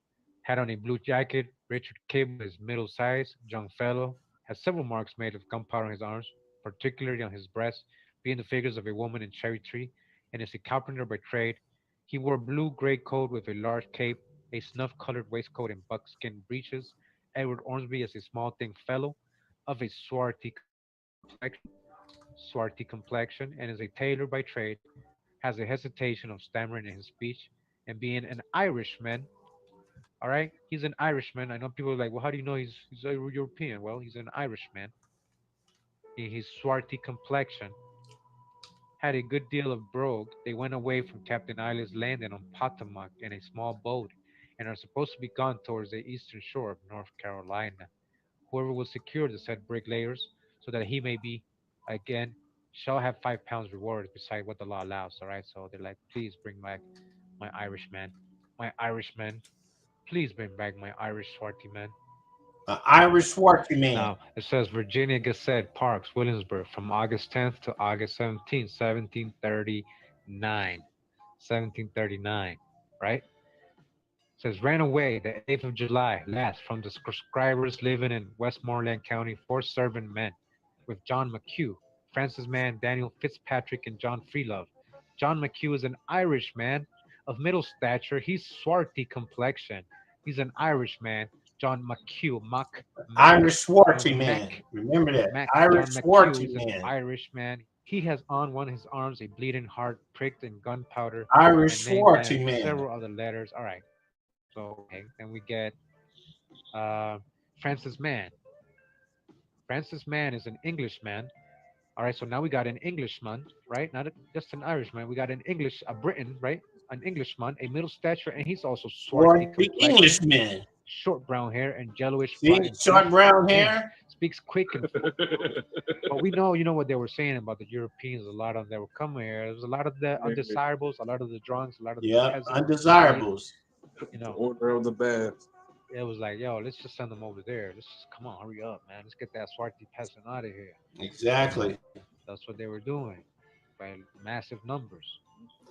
And certain fortunate whites, as well as fortunate blacks, because there were also free blacks who owned whites, free blacks who owned blacks, and blacks who were involved in an indentured system that was very humane and legitimate that I'm outlining here.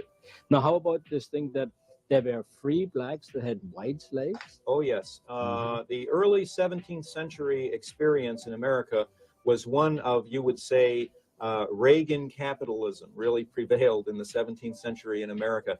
It was pretty much a capitalist domain, and it was an unregulated domain. And the idea that there was an ideology of white supremacy, which always protected poor white people and always gave them a higher station or status than blacks, is a tissue of falsehood. Because if you study the status of white slaves in Great Britain prior to the colonization and peopling of North America, you find that they were synonymous with a type of subhuman. That was the ideology of the ruling class in Great Britain. Now, that ideology didn't suddenly stop as soon as they confronted the experience of colonization in America. It was carried over. So there was a sense among the British aristocracy, who were now the governors of the crown colonies in British America, that if blacks were holding some individual whites in slavery or bondage, well, what the heck? These were, after all, poor whites, and this was their natural state. $85 reward. Runaway since the 29th of January, 1851. The Negro Antoine, alias William, a well-known journeyman baker, about 40 years of age, 5 feet 7 or 8 inches tall, yellowish complexion. Again, yellowish complexion. Who is the yellow man in history, right? Who are they calling the yellow man? All right. Strong constitution, large head, big nose, thick lips, large flat feet, a large burn scar on the chest, a piece of one ear bitten off, and speaking English and French. Africans and Native Americans by Jack Forbes. Jack There's Forrest, one thing you need to do guys. before buying anything online. Don't spend another dime on Amazon until you watch this first. Yeah, Jack Forrest. Now, there we go. Now I can start my little speech over again, you know. So we got all these different nations of color of people, but like I said, if you were a Native American and they took you off to Europe, your hair got all cut off, you know, down to bald, and as it grew back, you didn't look like the Native American of America anymore. See? And then along comes this word from Latin further in Southern Europe, Negro. Now they are caught up with calling Asiatic people that were kidnapped from Southeast Asia by the Roman Catholic Church and brought to the Americas as slaves, or and they wasn't even brought as indentured slave service. They were just brought over here as chattel of losing the war. So puzzle, yes, they treat humans like chattel. And when they originally formulated the Constitution of the United States, they considered somehow, I want to find out, I ain't going to say much more of this because it might not even be true no more, but they were considering in the South, people of color, which should have been everybody, as chattel, you know, so that made them less than human. And it took more of them to equal a one human vote. We've all heard of that one, right? Or know of it having been put in the Constitution of the United States. Well, I'm trying to get us read down to where we find out the truth about that. But you can't just go jumping around thinking that you know all these, thinking that everybody's in the chat like me. I haven't seen every one of Kui Mayo shows that have led up to the ones that I'm watching. But I know that in my research that I've done, the ones that we are watching do lead into a constant path. You know, they don't jump around. That's what somebody said to me, that I do a highly qualified read, and I wanted to thank them personally. But I don't know who all is still here in the chat. Everybody's so quiet, laying over in the bushes. I bet y'all all the people puzzle we can't see are laying over in the bushes, hanging out with KY and the queen of the whole damn thing. I bet you they are. So I'm just going to bring us on back over here to the reason why we're all here today.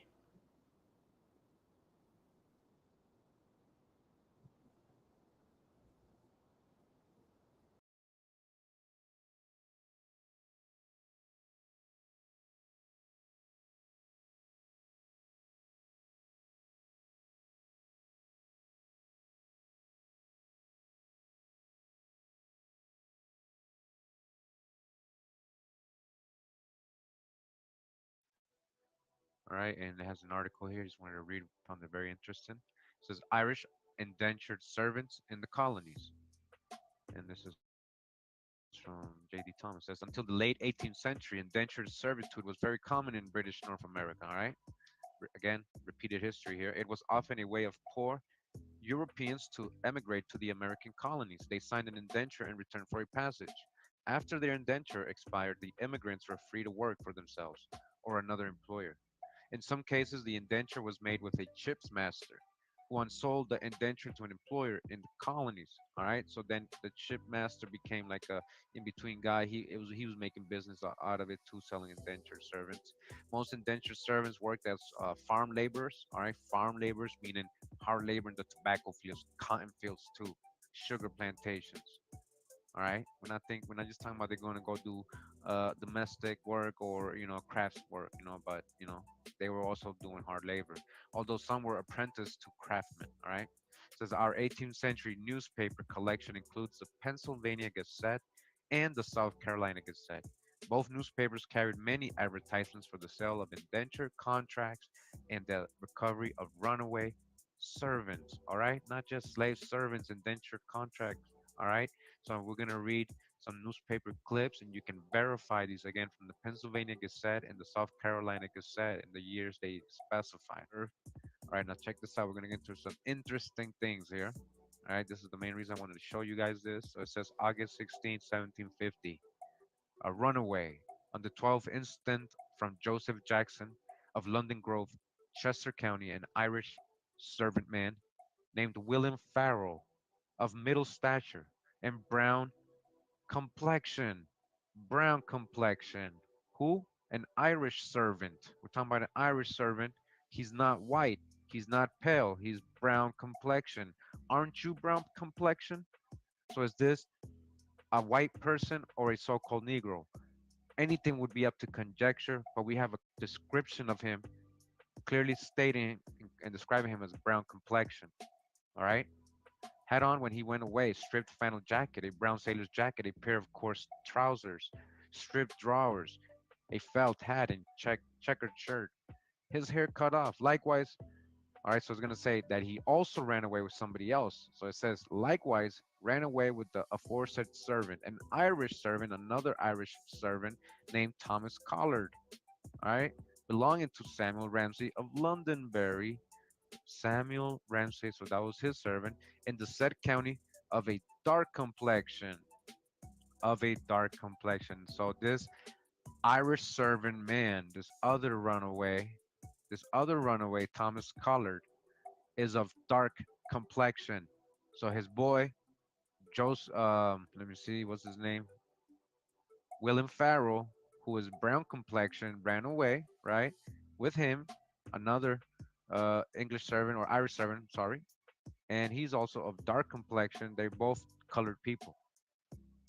So what are you gonna take from dark complexion? I know you're gonna say, well, oh, black means white, Curimeo. All right, well, right here it says dark. It doesn't say black. I mean, yeah, black.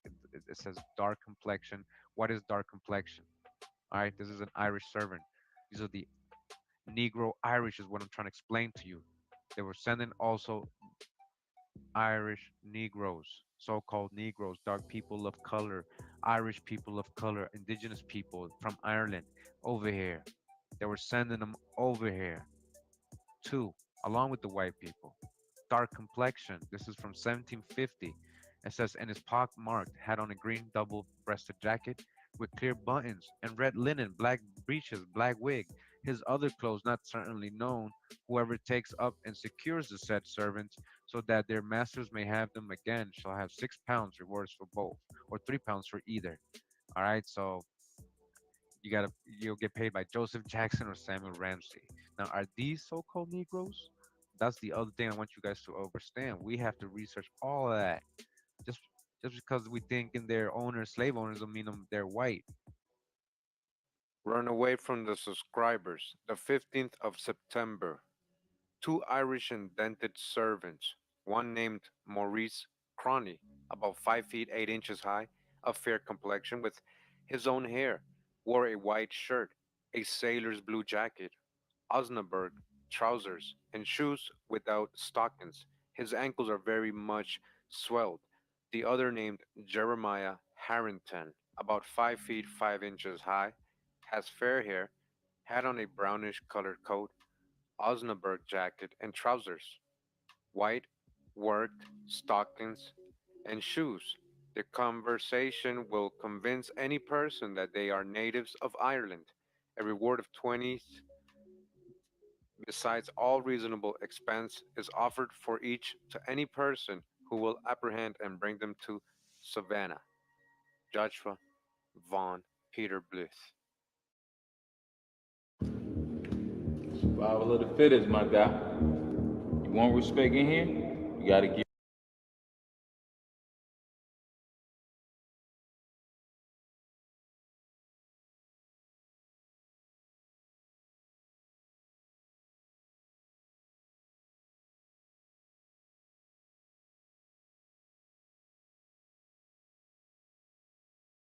Colored people that now they're talking about tan colored people, light skinned colored people.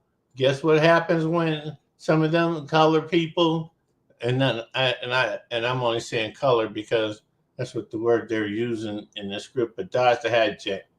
You know, all these humans and various shades of tawny color or copper color, you have to mix them with each other, you know, and the melanin starts to dissipate, and they actually will start being Europeans, will actually start coming here, and they will be looking pale faced.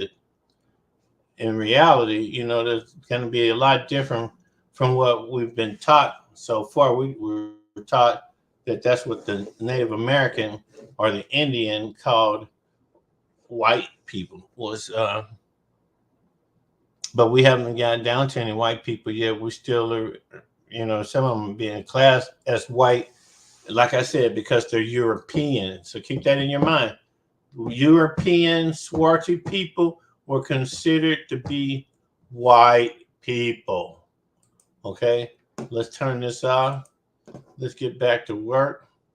We still got almost 50 minutes to watch. So We work among the colored people of the United States, 1776, 1886.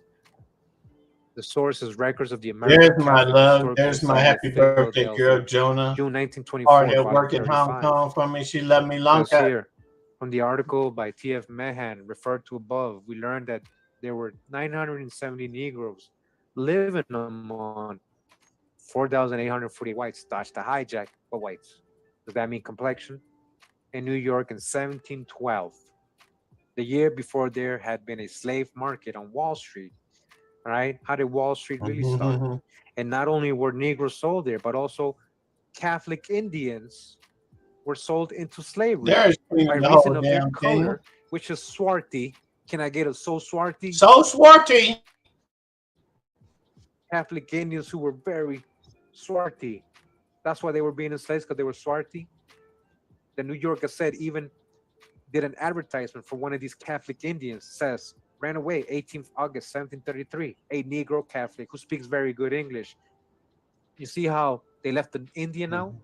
Do you guys see how they left the Indian out? Yeah. And they just put a Negro Catholic. But they were just making distinctions between Negroes and Indians, right? So now all of a sudden he's a Negro too. Yeah, So what now does the Negro Catholic really is a mean, Negro, huh? people? When we talking about statuses, freedom, when we talking about when you own a land, you consider it a free person. What does it really mean? It is. So I'm in Encyclopedia Britannica, well, Britannica.com website, and it says here that Benjamin Franklin, also called Ben Franklin, pseudonym Richard Saunders. Yeah, he had a different name because he had an almanac he used to write, and he would write it under this name, Richard Saunders, before he was, all famous and all that. So it says that 1706, Boston, Mass, and he died in 1790, Philadelphia, Pennsylvania. American printer and publisher, author, inventor, and scientist and diplomat. Yadi, yadi, yadi. Yeah, we already know the story. Yeah, he supposedly invented electricity, right? Like we didn't have electricity in ancient times. Yeah, sure. Benjamin, aka Richard. Now let's get to the real story. Now I just want something that they don't teach us ever in school. So this is on Amazon. I wanted to find my own copy, but this is the best one I found. It's called Runaway America by David Wallstreicher. Benjamin Franklin, Slavery and the American Revolution. It says scientist, revolutionary, abolitionist. That is the Benjamin Franklin we know and celebrate. To this description, David Wallstreicher shows we must add runaway, slave master, and empire builder. All right. This author is saying that not only was he a scientist, revolutionary, and abolitionist, but he was also a slave master and a runaway. Hmm. A runaway from what? He was a runaway. You was a runaway slave, Runaway and America now builds you much a more than slave revives the master. image of That's a beloved cool. founding father, finding slavery at the center of Franklin's life. White's treasure proves it was likewise central to the Revolution, America's founding, and the very notion of freedom we associate with both. Franklin was the sole founding father who was once owned by someone else. Franklin was owned by someone else as an indentured servant. As an indentured servant, Franklin fled his master before his term was complete. As a struggling printer, he built a financial empire selling newspapers that not only advertised the goods of slave economy, not to mention slaves themselves, but also ran the notices that led to the recapture of runaway servants. So even though he ran Yep. away, he still did it to other Wow, people. man, what kind of Perhaps hypocrite Walt does Schweizer's that? greatest achievement in showing that this was not an ironic outcome, but a calculated one. America's freedom, no less than Franklin's demand that other forego liberty. Right, so I'm in this book. It's called Levelers and Fugitives, Runaway Advertisements, and the Contrast in Political Economies of Mid 18th Century Massachusetts and Pennsylvania. All right. Says in the early 19th century, Pennsylvania and Massachusetts had sharply different political economies and labor systems that were only partly blended with violence. These two political economies are reflected in various stories about Benjamin Franklin, who encountered a markedly different labor system when he moved from Boston to Pennsylvania. 17-year-old Franklin slipped out of Boston. All right, key. Slipped. All right, we're going to talk about what do they mean by Slipped slipped out out, of ran Boston. away. Easily in 1723 by getting a friend to tell a sea captain that he impregnated a girl and wanted to leave quietly. The mariner thought it was more credible that young Franklin was running from a woman and her family than from a master. See, Say that was more what? prevalent. Yeah, a master. That was more He cool. was an indentured servant. He was running away. He was a runaway. Runaway. Few saw white servant runaways in 18th century Boston. White servant runaways. In the year Franklin ran, only 6 runaways inspired advertisements appeared in the Boston papers. 5 masters saw 3 men of color and 3 white men. In Boston, Franklin did not arouse suspicion. Upon arriving in the Delaware Valley, though less than 300 miles away, Franklin encountered a watchful society that created and then sought many black and especially white fugitives. Near Burlington, New Jersey, Franklin worried, I cut so miserable a figure that I found by the questions asked me, I was suspected to be some runaway servant, and in danger of being taken up on that suspicion a few days later, while eating dinner at the Crooked Billet in Water Street, Philadelphia. Several sly questions were asked me, wrote Franklin, as it seemed to me suspected from my youth and appearance that I might be some runaway. It made sense to interrogate him. Delaware Valley masters in 1723 were looking for 26 white runaways. I white runaways, white. This is history. You can verify all this information, right? All whom had substantial bounties connected to them. Franklin might have been John A. Meyer of Joppa, Beeley, Charles Brown, John Cliff, Thomas Coombs, James Henson, Cornelius Lynch, Dennis McGinley, James McCurby, David Rees, or Richard Skelton, all advertised white men under 22 years of age who fled that year from masters in Pennsylvania. All right, white men, white runaways. All right, we're not talking about Africans here. New Jersey and Delaware, the Boston youth was new on the defensive. If he was held as a runaway, Franklin would have been sold as a servant by the gaoler for a term in order to pay the cost of his detention. He would need to beg his Boston family to come and bail him out. Franklin's migration from Boston to Philadelphia bears out 2 runaway stories, one well known and another hidden. In the known narrative, Franklin left a tired, primordial city in social order. Boston that ridiculed, resented, and denied his youthful ambition, to resettle in an upwardly progressing, diversified city, Philadelphia, where self-fashioning was available to all white males, and where consequently Franklin gained wealth and worldwide fame. All right, so you heard that. So that was the story they told us when we were growing up in school of why he left Boston and ended up in Philadelphia, and that was the excuse. That was the reason they told us, right, to make it seem, you know, sugarcoat what really happened. But the real reason, it says here, another story exists, however, as factual and believable, that highlights the power of working people in Boston and their weakness in Philadelphia. Briefly put, when the 17-year-old printer's apprentice and prodigy ran from his work brethren and family in Boston to Philadelphia in 1723, he left a society in which labor and work were carefully and politically empowered, protected, and dignified, for a society in which laborers had far less political and economic power and were therefore often oppressed by property holders. Franklin used Pennsylvania's exploitative labor regime and his Boston education to create a new persona. Transgender. It's made very, very cool through the media.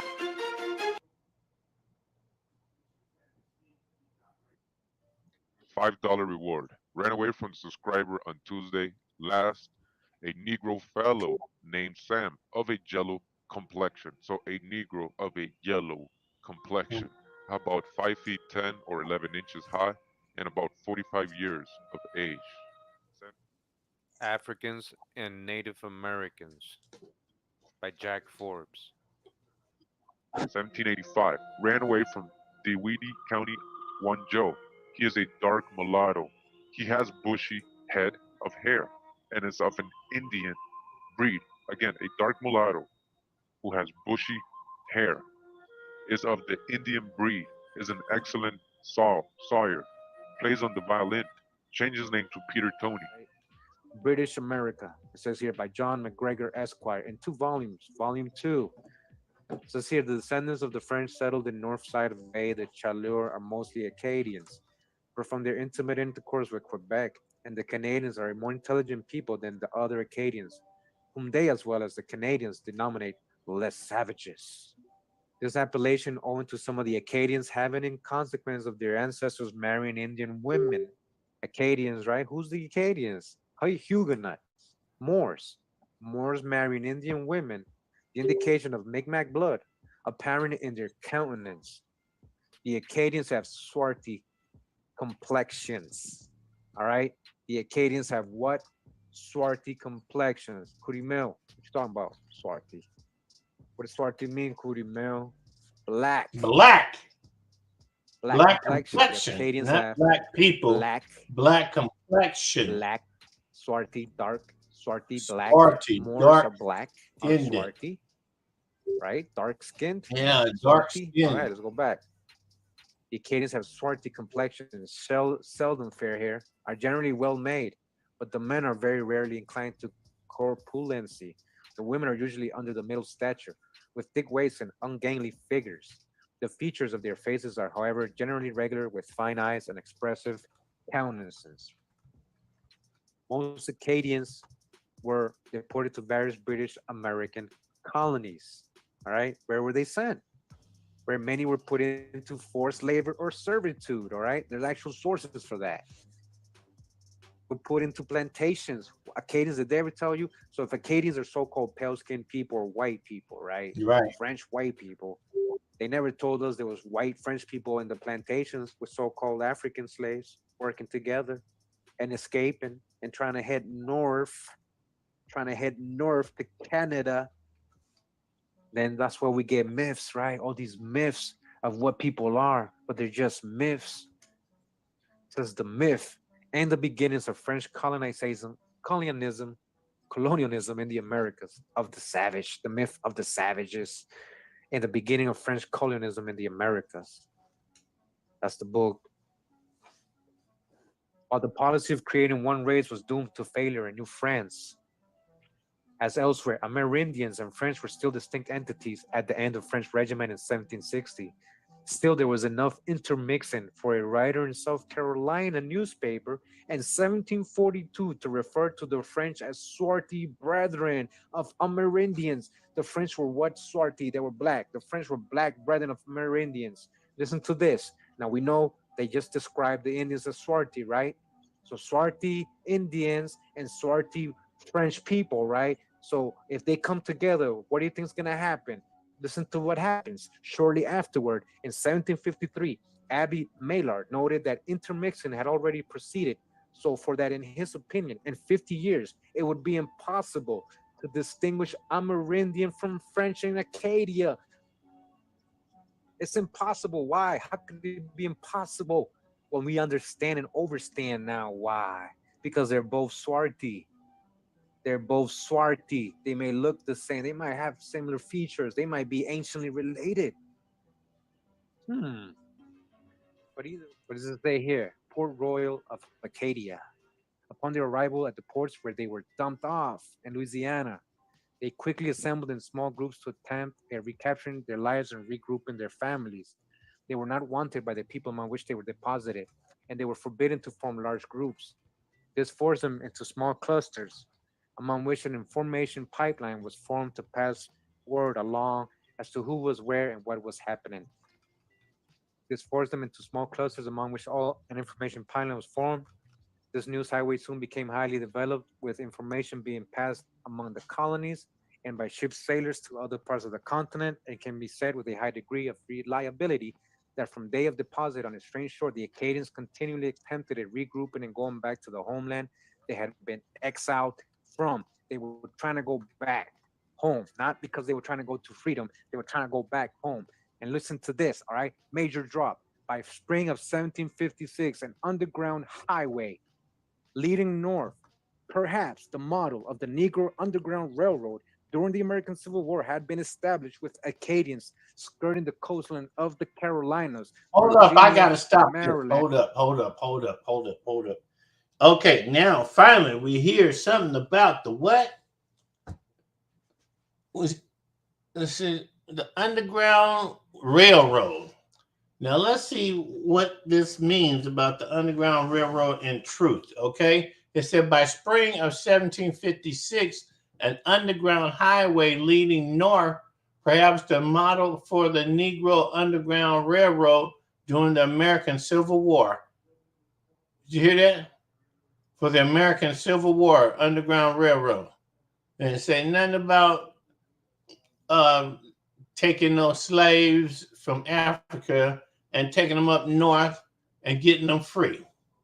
It said nothing about that. It says the highway leading north, perhaps the model for the Negro Underground Railroad during the American Civil War, had been established with Acadians skirting the coastline of the Carolinas. Let me just let it get back to him reading now. And Delaware and New Jersey. All right, the model for the Negro Underground Railroad. All right, that was the model for the fake story. You get it? That's the model. That's what they use for the fake as story. the source for their fairy tales of African slaves running away, Harriet Tubman, all that stuff. See, at least they don't have Harriet Tubman's name plastered all over T-shirts, being all fake. Now I've been looking for that one for a long time. The Harriet Tubman charade, the lie, the misinformation. And now I want each and every one of y'all to understand and grasp this writing in this book. It's not me saying it. It's not Curimillo saying it. It's the history of what really happened. And nowhere in it does it include a Harriet Tubman woman. Okay. This is the real story I'm telling you right now. The real story. All right. These fairy tales are based on real events. They add a lot of hijack. They give you a little bit of truth, but add a lot of hijack. All right. But this is the model for the Negro Underground Railroad. The Acadians going back home north, not because they were seeking freedom, because the North was free states. No, the North had so-called indentured servants, Sure did. slaves. Don't get fooled. Don't be fooled by none of that. These activities resulted in the state of Massachusetts passing a law which said that the French neutrals living in large groups was a danger to the colony. Why? Why were these French neutrals, so-called, aka French neutrals, Moorish people, right? Why were they such a threat? Think about that. A second law made it illegal for Acadians to cross the town lines of the communities they were sent to, which did not allow them to leave those towns. and therefore restricted their movements. Even these laws did not discourage the constant attempts to go north. Hmm. So I thought all these states in the north were harboring the runaway slaves and helping them. Yeah. Gee, it wasn't always like that. That whole story, that's a whole fictional story. This is the General Evening Post from 1757. This is a newspaper ad about a soldier who deserted his military service, a deserter, right? Like, all right, from his 1938, it says Jacob Erb. It says 5 feet 4 inches and a half, high, 23 of age, gray eyes, swarthy complexion, by trade a cordwainer, born in Frankfurt in Germany. All right, he's a German, a deserter, a German with swarthy complexion. He deserted, right? He's from Frankfurt, Germany. I said enlisted as the feathers in the Broadway, Westminster, deserted from recruiting party on the 13th of October, 1757. All right. And then we got Philip Burns. Philip Burns, 5 feet 5 inches and half high, 26 years of age, gray eyes, also just like Lincoln. Remember, Lincoln was gray eyed German too, rather inclined to a swarthy complexion. He's also swarthy complexion. He's a needle maker born in Saxony in Germany. Saxony in Germany. All right. Swarthy complexion. Two Germans with swarthy complexions deserted the army in 1757. All right. Swarthy Germans.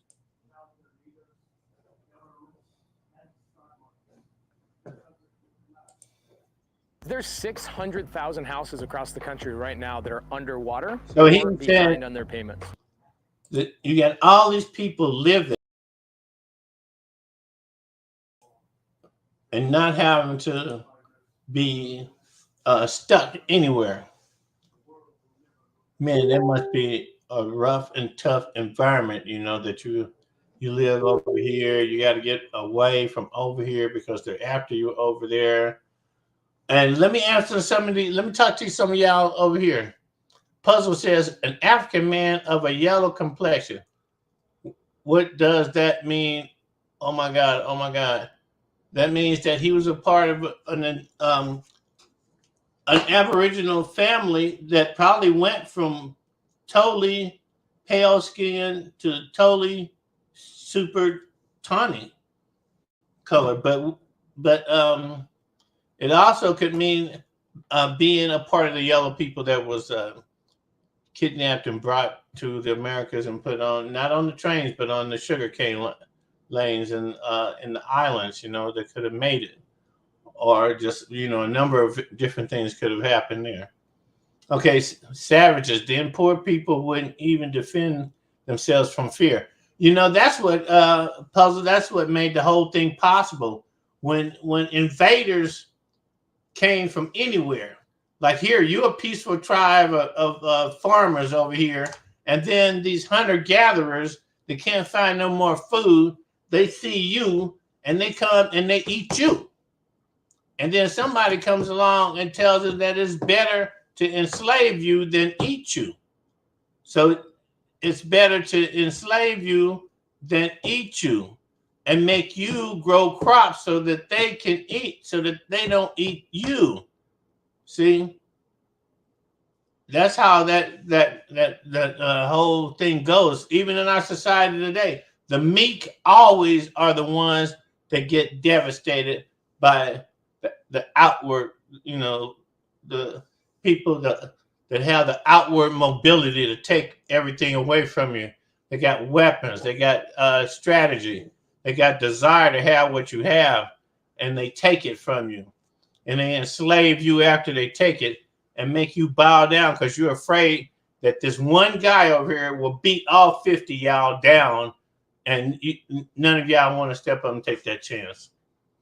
And Linda, let's see, Missy is better late than never, or you just, it's great to see you here, Missy. How are you doing this evening? And so it's better late than never. Hello, Puzzle Pieces. Okay. And Puzzle says, yes, it is truth. been finally said here. And I know, Puzzle, I don't want to get all into it, but I know you look a little, less coppery than some of us, and that some people might consider you looking a little yellowish, and being South American descent now. Originally it was the Roman Catholic Church. Those were all swarthy people. Christopher Columbus, his gang, all of those were swarthy people that originally invaded the southern parts of America. But we would have to go a long ways further still to find out, okay, we got to understand black people invaded black people. But where was it when black people weren't so black anymore, invading melanated people? How did our skin tones start to get lighter? And Linda, you don't have to answer because we know what your background is, okay? But even the original Filipino was as dark as I am, or darker actually. So let's get back and see what else he has to say. Known more widely in America. Why is this being swept under the rug? We have a gigantic industry in the United States and in the West, which is determined to limit black people to a slave mentality. See there? To tell them you've been slaves, and the only way you're ever going to get out of that is to rely on the slave mentality of the socialistic welfare democratic system, which is going to subsidize your manumission ever further. Well, as we know, no one ever gets out of his own bondage by someone else doing it for you. Nope. It's by your own work that you bring yourself out of bondage. It's up to you to get you out of bondage.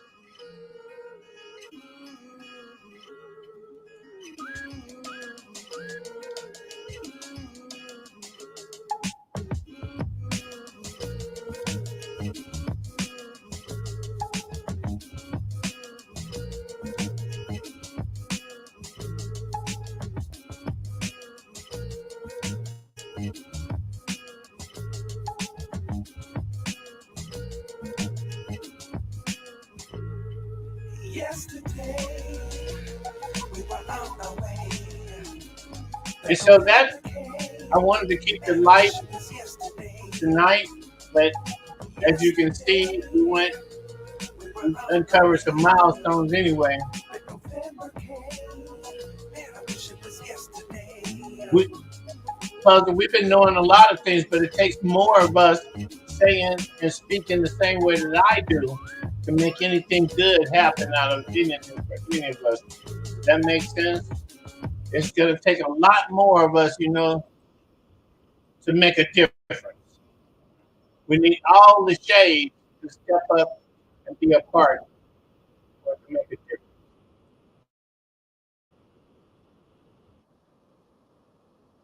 Okay, y'all, let's get them back over here to us to Marvin Gaye and the boys, y'all. Let's sing along with this one, y'all. I know everybody knows this song right here.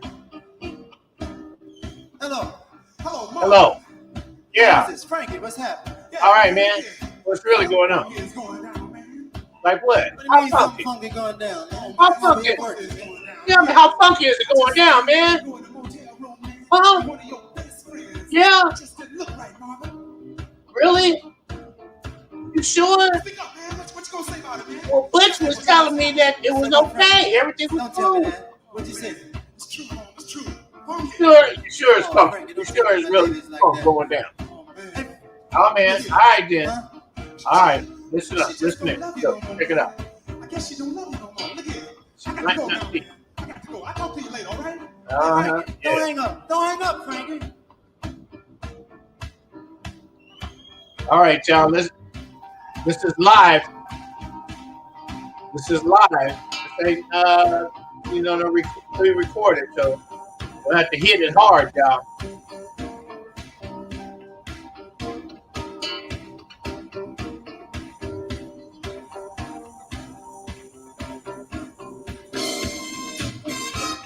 Come on, y'all. Ooh, That's how I knew. Got no plans to make me blue. With some other guys you knew before. The two other guys you know I love you more. It took me by surprise, I know. When I found out yesterday, you had to say goodbye. Get it, child.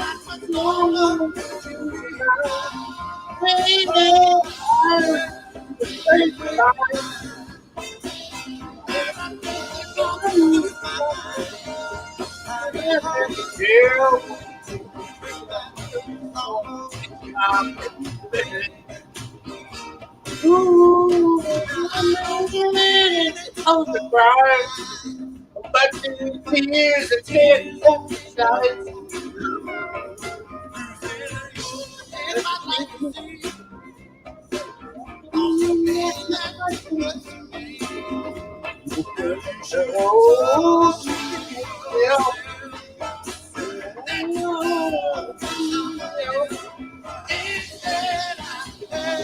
Great time.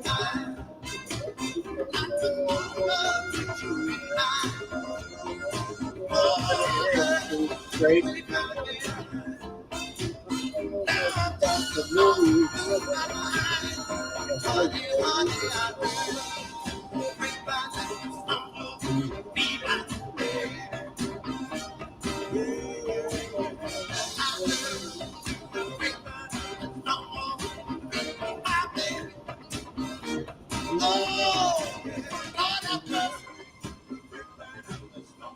Man, I lost my voice for all them high notes.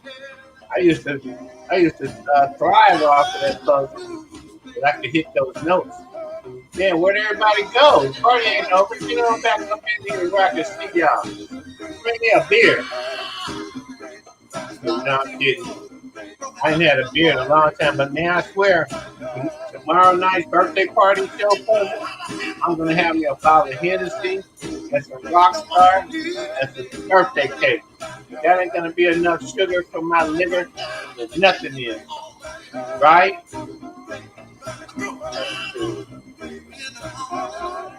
Right?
Hey!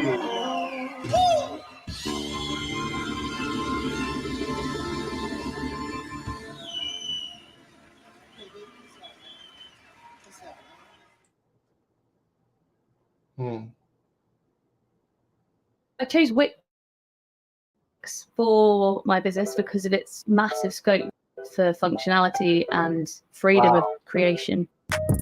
Being able to integrate and change and develop at my own pace. I offer a range of products and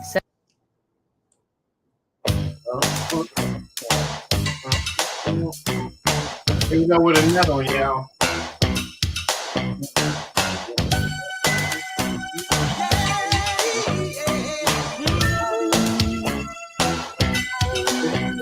It's like candy. I can feel it when you walk, even when you talk. It takes over me. Yes, I'm candy. I wanna know, can you feel it too? Just like I do. This stuff is starting now. It's the same feeling I always seem to get over you. Right out there, puzzle. There's no mistaking, I'm really taken by the simple feeling of you.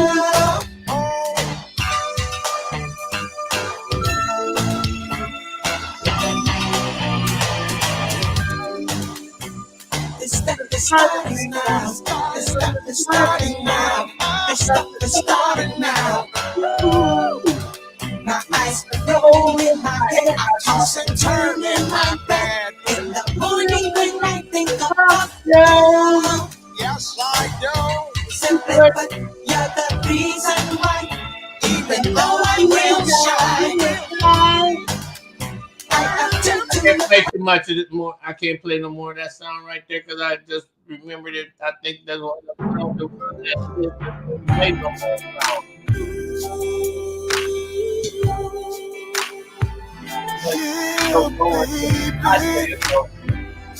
today is our day.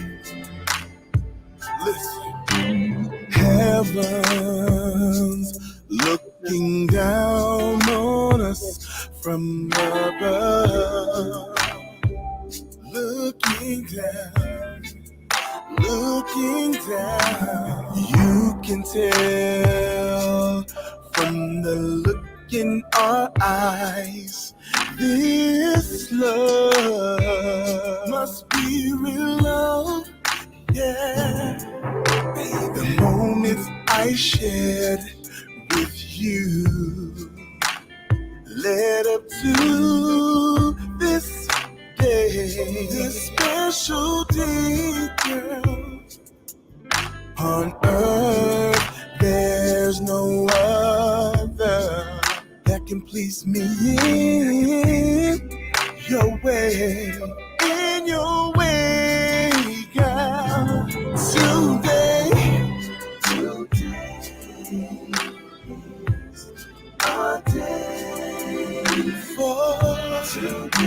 is our day for love. Today is our day for love. Today is our day. Today is our day for love. Our day for love. Listen, baby, for you, there's no mountain I wouldn't climb for you, baby.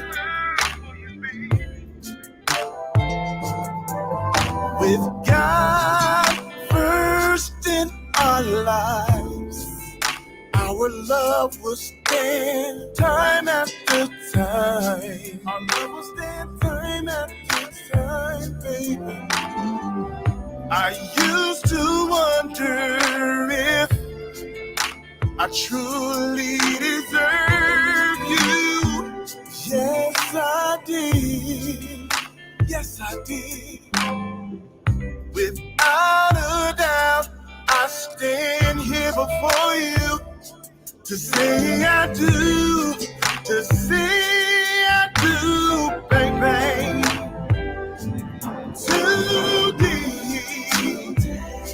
Today is our day. Today is our day for love, baby. Today is our day for love, girl. Yes, it is. Today is our day. Today is our day for love. No reason, no season, baby, can change my mind. Yes, you are by far one of a kind. Girl, you are mine.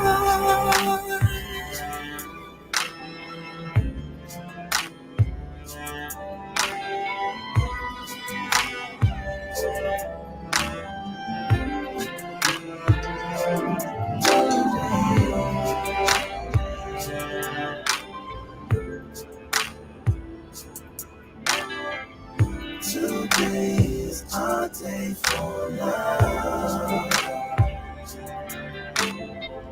Today's our day for love.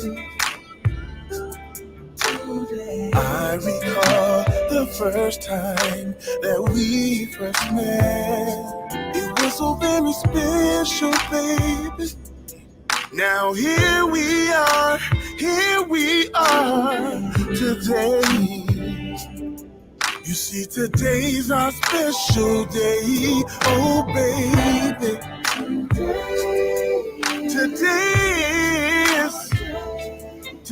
is our day for love. Today is our day for love. Today you and I become one. Together forever, forever together. Today is our day. Today is our day. Today is our day. This is your day, my day, our day. Today.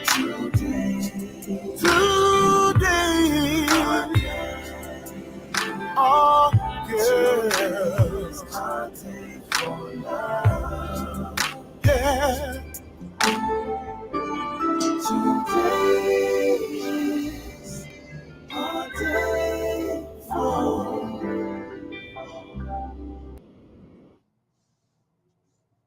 Take it off, baby. Take it off slow. I like Victoria's Secrets, but I won't be without your clothes. Now light all the candles and baby let me pour the wine. Let's kick a groove to some old school sound. Some Marvin Gaye will do just fine. So if you got a body full like a fantasy, let me embrace you. I wanna taste you until it comes naturally. Let me be the one you love. Oh, I wanna be the sweetest things to you, sweet lady.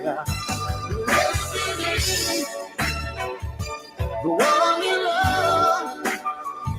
Oh, lay on down the ecstasy. Baby, let's do it naturally. Lay down with me, baby. I must touch you back and rub your thighs. Looking into the mirrors of your soul, I see you feel my nature rise. Let me kiss your lips. Oh, let my fingers touch your ecstasy. Let me bring you down to that climax, girl. It's so good to you, it's good to me. You got a body just like my fantasy. Let me embrace you. I wanna taste you. And do what comes naturally. Let me be the one you love. Oh, I wanna be the sweetest things to you, sweet lady. Let's be the one you love, the one you love.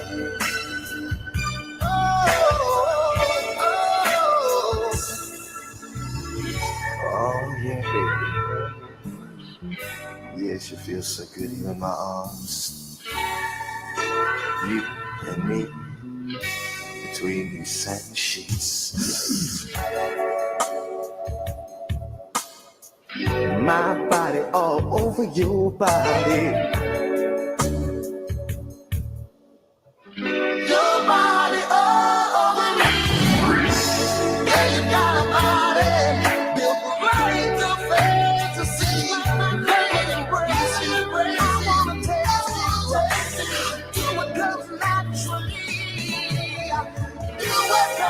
I'm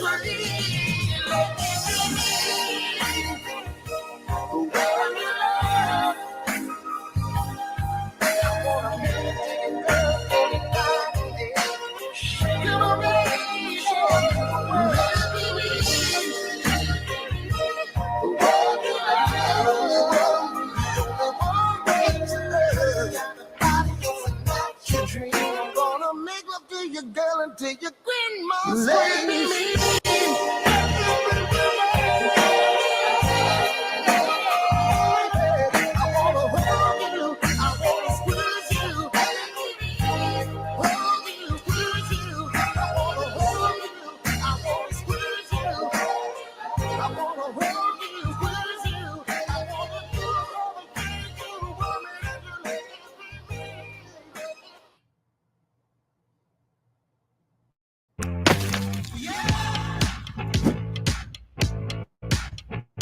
I hope everybody that's here is enjoying themselves. I'm trying to make sure that I keep coming up with a good piece of music. You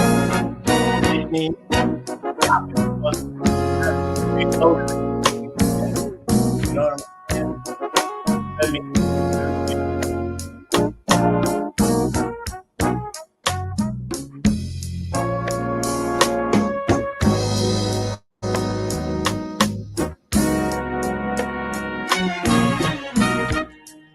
I may be just a foolish dreamer,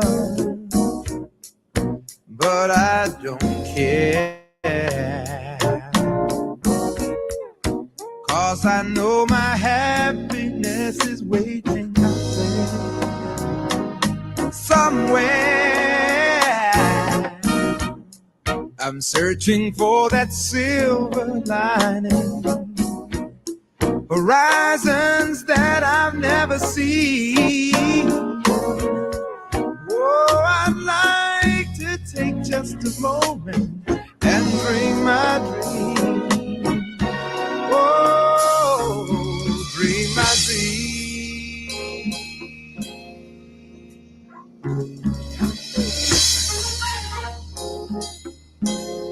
Whoa,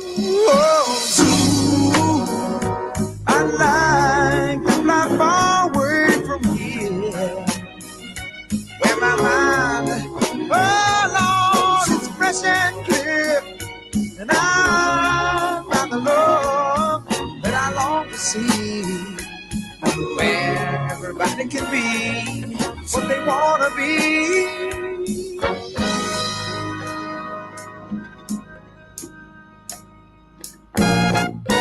Oh, I like to greet the sun each morning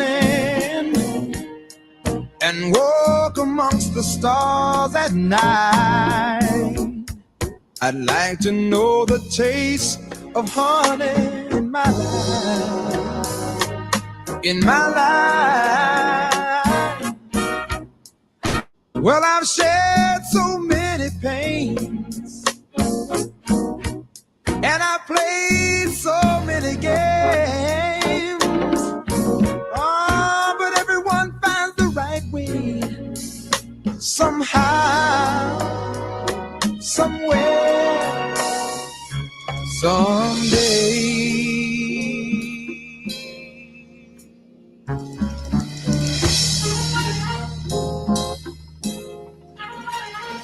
Whoa, soon I'd like to fly far away from here, where my mind can be fresh and clear, and I find the love that I long to see.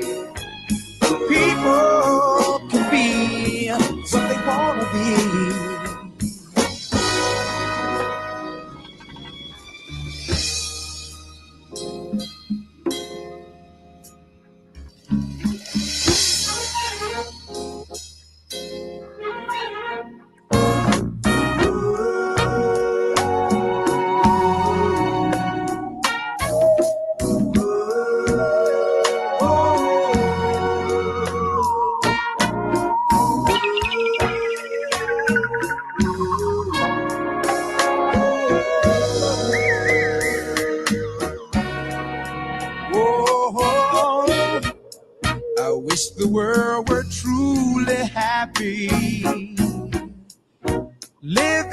as one.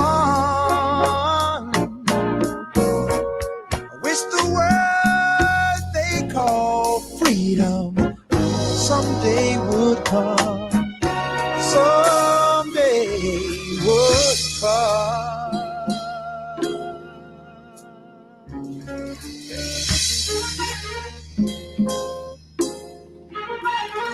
Whoa, soon I like to fly far away from here, where my mind can be fresh and clear, and I find the love that I long to see. Everybody can be what they want to be. Hey, baby.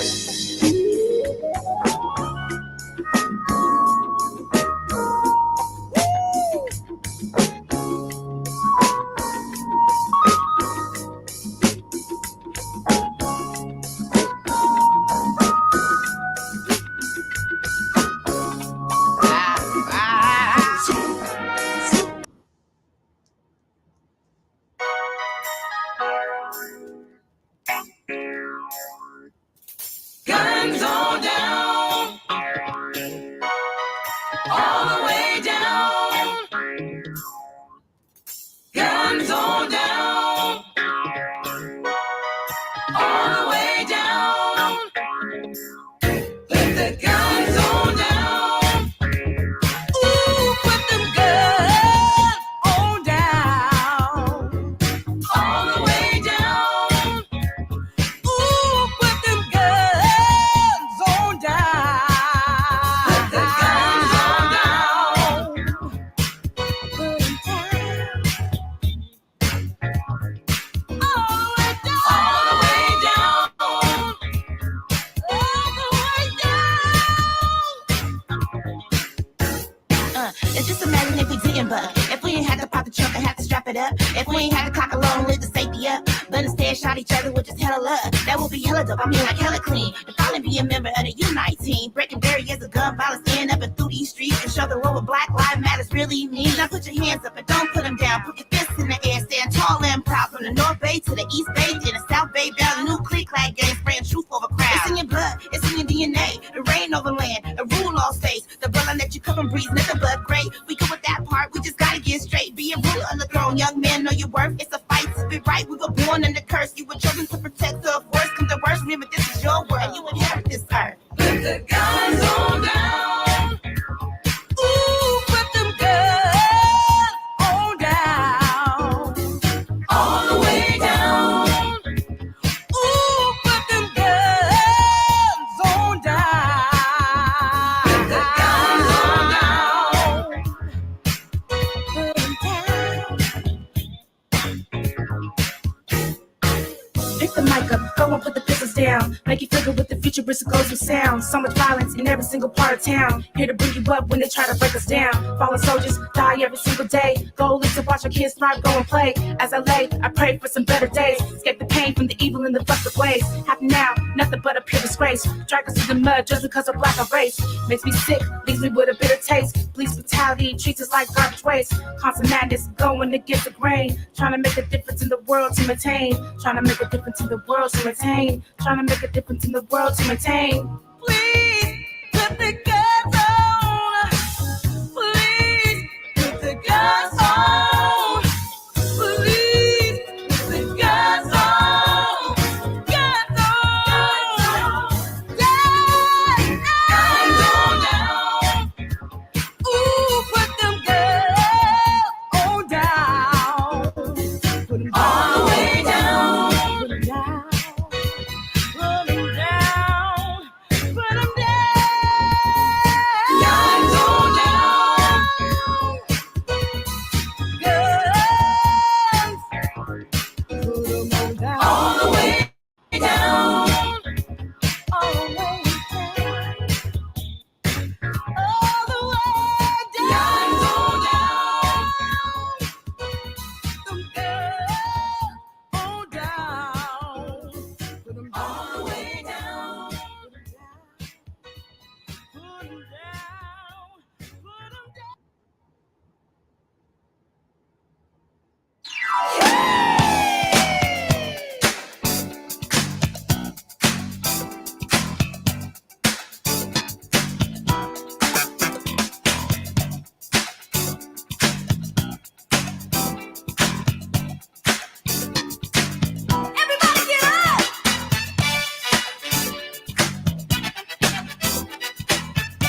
puzzle.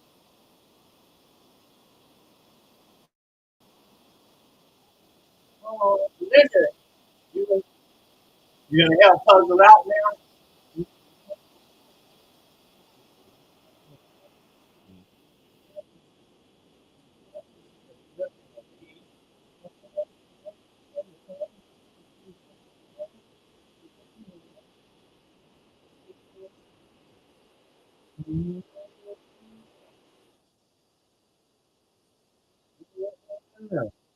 Yep, another day. Blessed to be here, y'all. I don't drink either, puzzle. Look, just the thought of drinking Hennessy is giving me acid reflux, baby. So, we're not talking about that too much.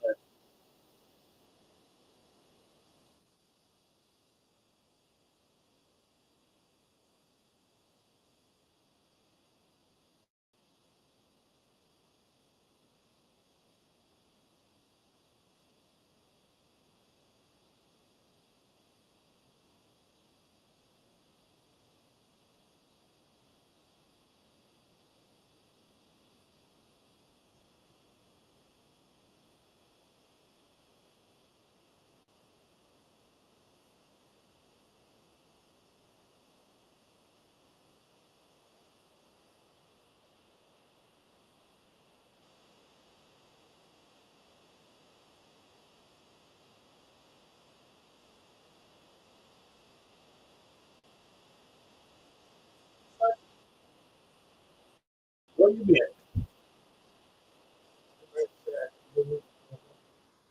I'm glad you asked this next time. Yeah, yeah, on area. Well, I think we should probably get there like 9 o'clock. If at 8, be better. I would say, if I remember correctly, that I think right before the one. I don't remember. It was without me. Yeah, it was before me. Because it's out there like on, I think it's June. No, no, this is going straight up here Main Street, crossing over Charleston, getting past Wyoming, and then it's Imperial. Then you turn left on Imperial. So it's right between Main Street and Las Vegas Boulevard, getting up there near Stratosphere. Nothing I'm going to put folks out. We really the leaders there for the birthday. I heard that, man. That would work for us. Okay. Yeah. Yeah, man, because listen. Well, it'll be after the birthday party because it's going to be on Sunday. My comment is that we right here, but this area right here, what happens when streets, I see you down where? Earth angel, earth angel. Oh, you stuck will you be mine, my darling dear? Oh yeah. Hi, you all the time. I'm just a fool. Every one of your units. A fool in love with you.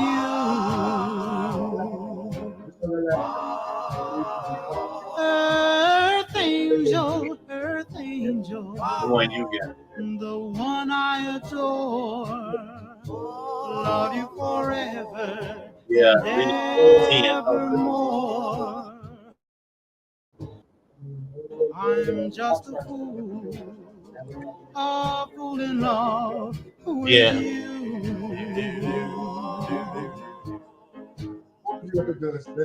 I fell for you.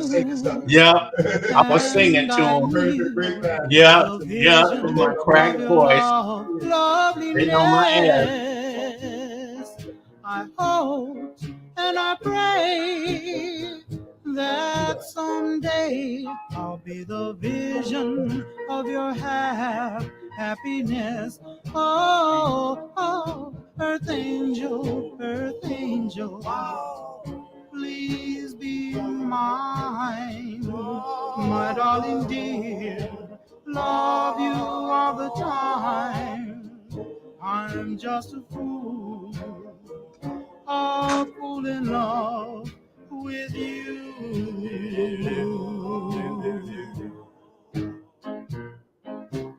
I fell for you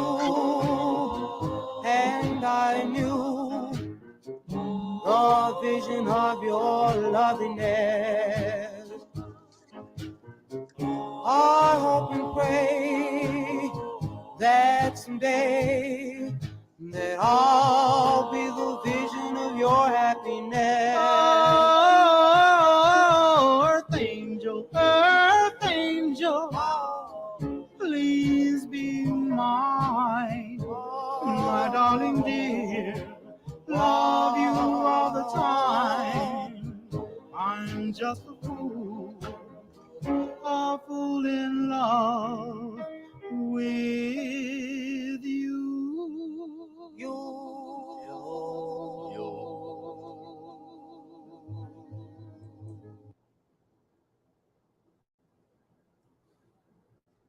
Once everything's perfectly organized, I'll start working on my thesis. Happy trails, huh? I don't want to set the world on That was Happy Trails, man. fire. I just want to start a flame in your heart. In my heart I have but one desire, and that one is you. No other will do. I've lost all ambition for worldly acclaim. I just want to be the one you love. And with your admission that you feel the same, I'll have reached the goal I'm dreaming of. Believe me, I don't want to set the world on fire. I just want to start a flame in your heart.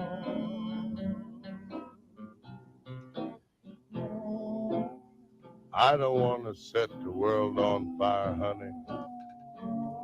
I love you too much.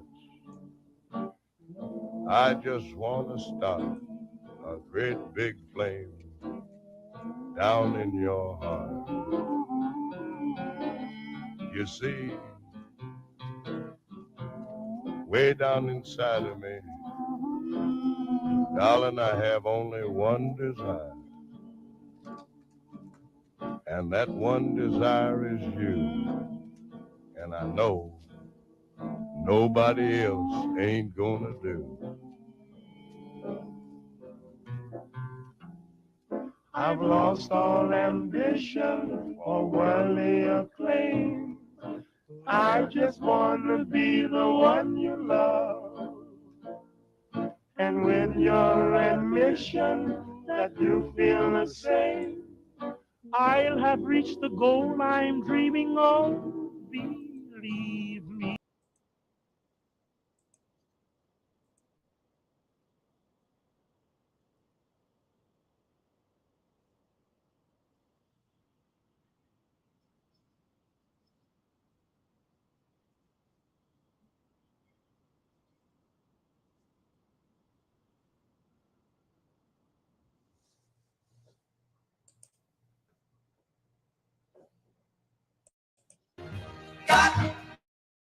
To have all your loving, baby, I need your loving. Got to have all your loving. Some say it's a sign of weakness for a man to beg. Then weak I'd rather be if it means having you to keep. 'Cause lately I've been losing sleep. Baby, I need your loving. Got to have all your loving. Baby, I need your loving. Got to have all your loving. Empty nights echo your name. Oh,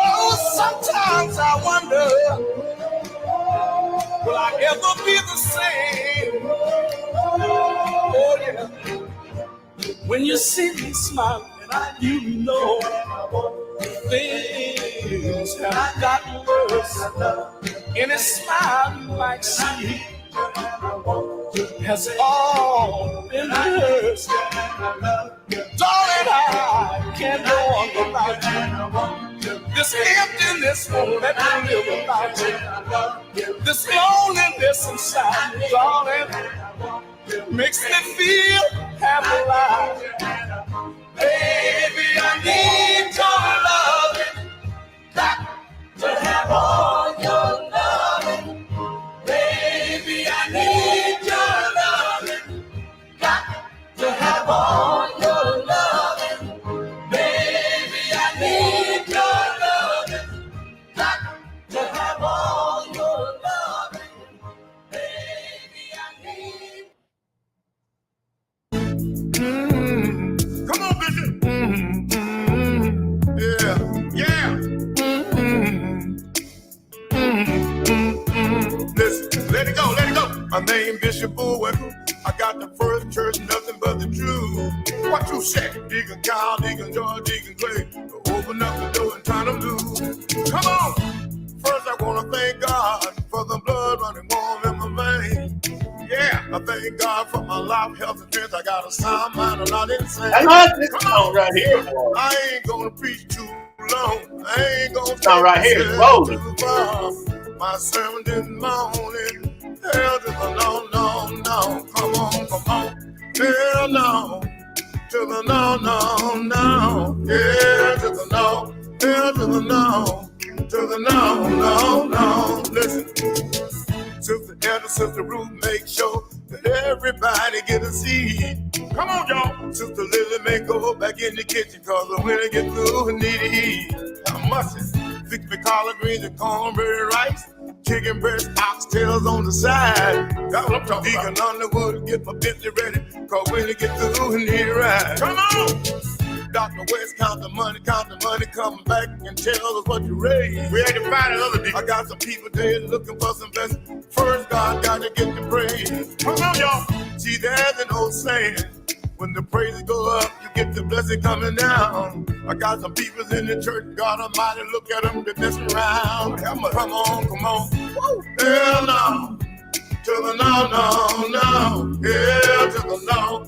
Hell to the no. To the no, no, no. Listen, I got people in the church smoking weed, drinking whiskey, they drinking a lot of gin. What you say? I got the preacher with the night prayer meeting, talking about can I give it amen? Come on!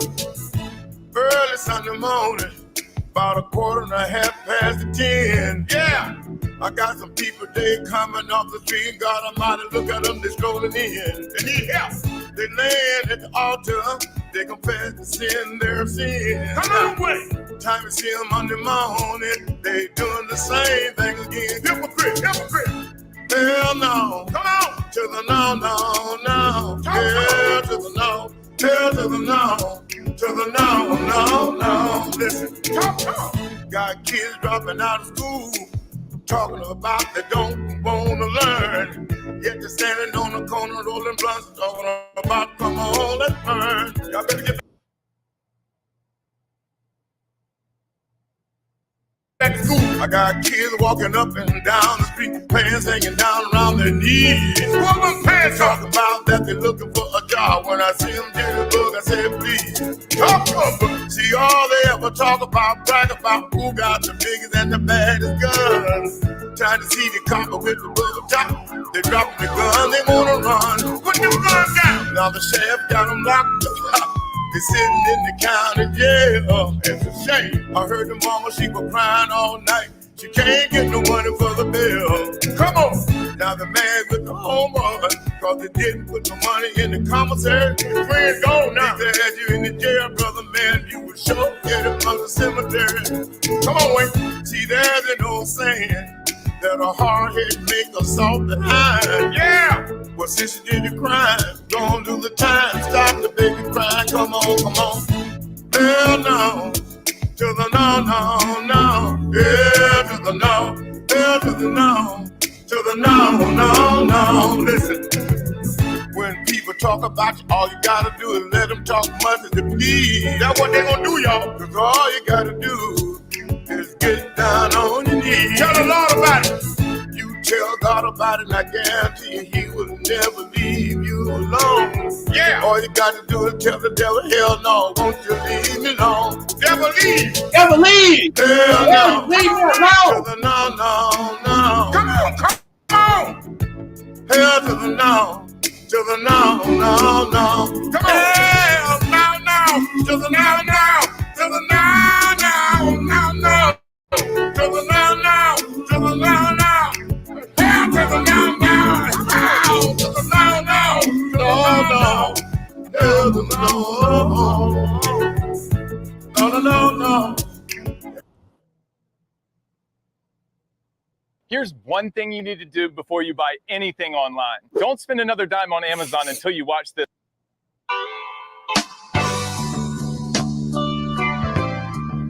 And I remember when my voice he just don't do that right there. No more. That was so.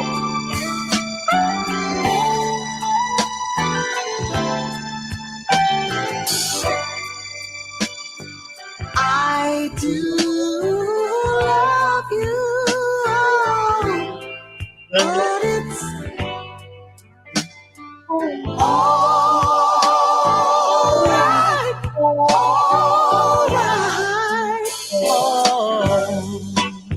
Come on now, get me out here. You're the only one here, let me help me out.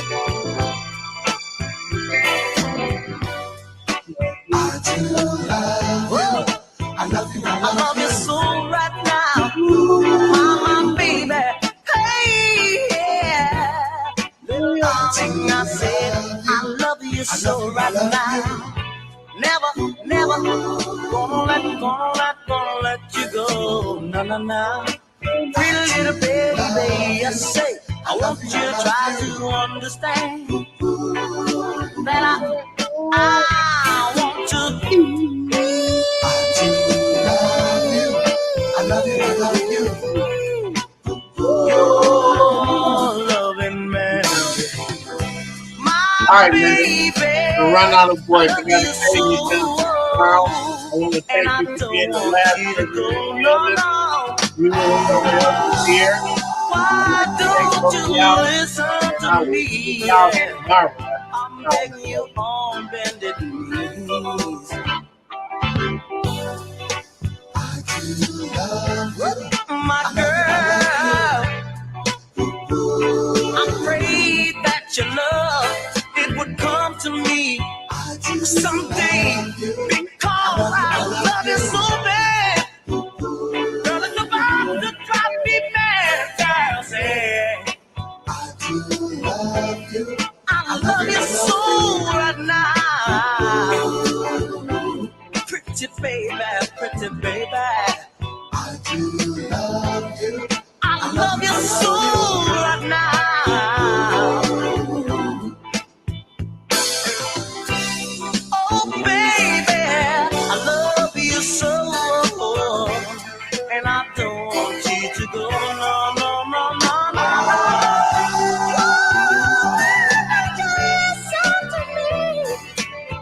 I'm begging you on bended knees. I do love you. I love you. I love you.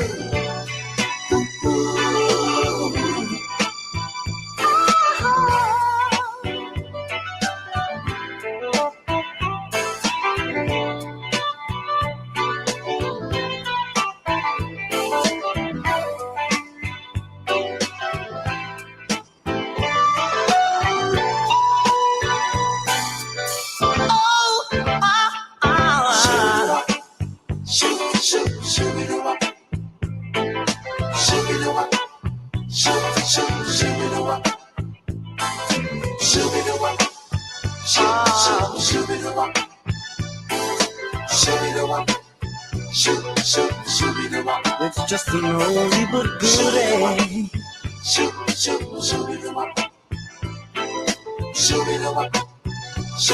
Like the good old days when the lady treated you so, so good. Remembering the things we used to do, the places we used to go, and everything was so mellow.